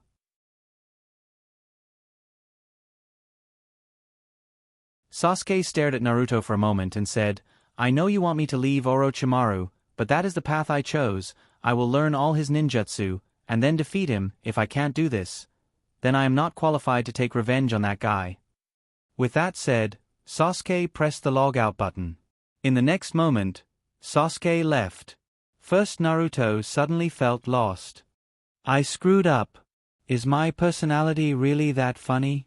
Second Naruto looked at the place where Sasuke disappeared and said, "The guys of the Uchiha clan are so unreasonable, reform and education won't work, it's better to kill him and nip the danger in the bud." Naruto rolled his eyes and looked at the sky speechlessly. First Naruto and second Naruto already came out, but still he couldn't change Sasuke's mind? Just how stubborn was this guy? Doesn't he know how to drown and kill those who are stubborn? He won't live long like this. So what should he do next? Honey trap? Let Sakura Haruno play? Even if Sakura Haruno is naked, Sasuke won't even frown. Naruto suddenly felt lost, and followed first Naruto to draw circles in the corner. But he is the leader, he can't. And the dragon robe is still on his body. How can he insult the dignity of a dragon? So, he still has to think of a way. Don't be too disappointed.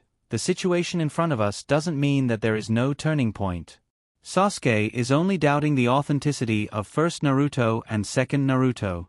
If it is confirmed that first Naruto and second Naruto are real, he will definitely change his mind. After all, he just wants to find a strong person to make him stronger. He was able to escape from Kakashi's tutelage and join Orochimaru's tutelage. Then today, there is a way to make him leave Orochimaru's tutelage and join us.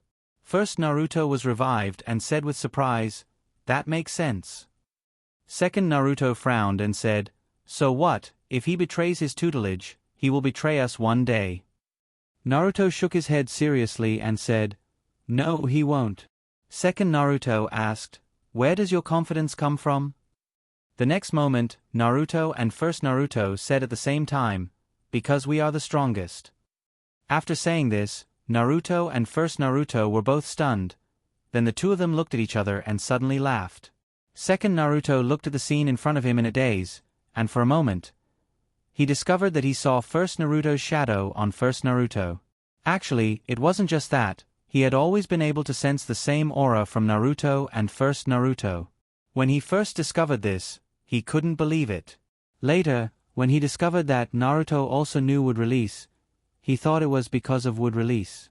But today, he discovered that it wasn't just would release, the two of them were very similar. And they also had one thing in common, that is, they hoped for world peace. Tobirama secretly made up his mind that he would always be by Naruto's side to assist Naruto to achieve his dream, which was also the dream of all the previous Narutos, to make the world have no more wars. Naruto didn't know that Tobirama had already begun to conquer himself. After laughing for a while with first Naruto, Tobirama said seriously, "I have an idea now. I want to prove that you are real. It's very simple, as long as you appear in front of Sasuke in reality." First Naruto agreed. "What you said makes sense. Then let's go find Orochimaru?" "I heard from that girl Sakura Haruno that the satellite you want to launch is to find Orochimaru. Sakura Haruno and first Naruto are quite close." She told this to first Naruto? But this is nothing, he didn't say that this matter can't be told to first Naruto. Naruto didn't know that Sakura Haruno said it to let first Naruto trust Naruto. She said that Naruto was preparing to take revenge for the village. Then, when first Naruto asked, Sakura Haruno also said the satellite plan. First Naruto was full of doubts. But, I always feel that your plan is too ridiculous, not to mention anything else. You can't launch it into the sky with your strength, right? Naruto rolled his eyes and said, I can't do it myself, but have you forgotten that I am the Nine Tails human pillar force? First Naruto looked serious. Do you really want to release that guy from the seal? With your current mastery of Mokuton, you can't control an unrestrained Nine Tails. Nine Tails' image suddenly appeared beside Naruto. It wasn't the appearance of a fox, but a projection that looked exactly like Naruto, except that it was wearing a dragon robe and had red hair. Nine Tails said unhappily, You annoying dead guy, I can hear what you say. Naruto laughed. Most of my mental link with Nine Llamas Sensei is still there. Nine Tails added, except when this guy goes to that kind of place. Speaking of that kind of place, Nine Tails looked at Naruto with disdain. Naruto rolled his eyes. That big mouth of Gurney. I really want to sew it up for her. Obviously, the red light district incident was exposed.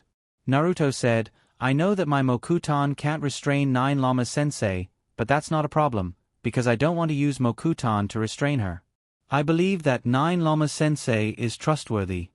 First Naruto and second Naruto stared at Naruto. Naruto grinned with a magnanimous face. But Naruto muttered in his heart, that guy Hashirama still doesn't know that only half of Nine Tails is left. With his Mokuton, half of Nine Tails is still useful.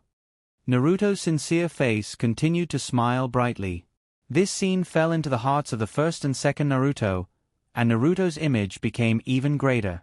It was the halo of a saint shining. At the same time, for the first time, the first generation felt a sense of approval for Naruto. You're tuning in to the Narrate and Escape YouTube channel. Don't forget to subscribe and join us on this journey to catch the most captivating stories.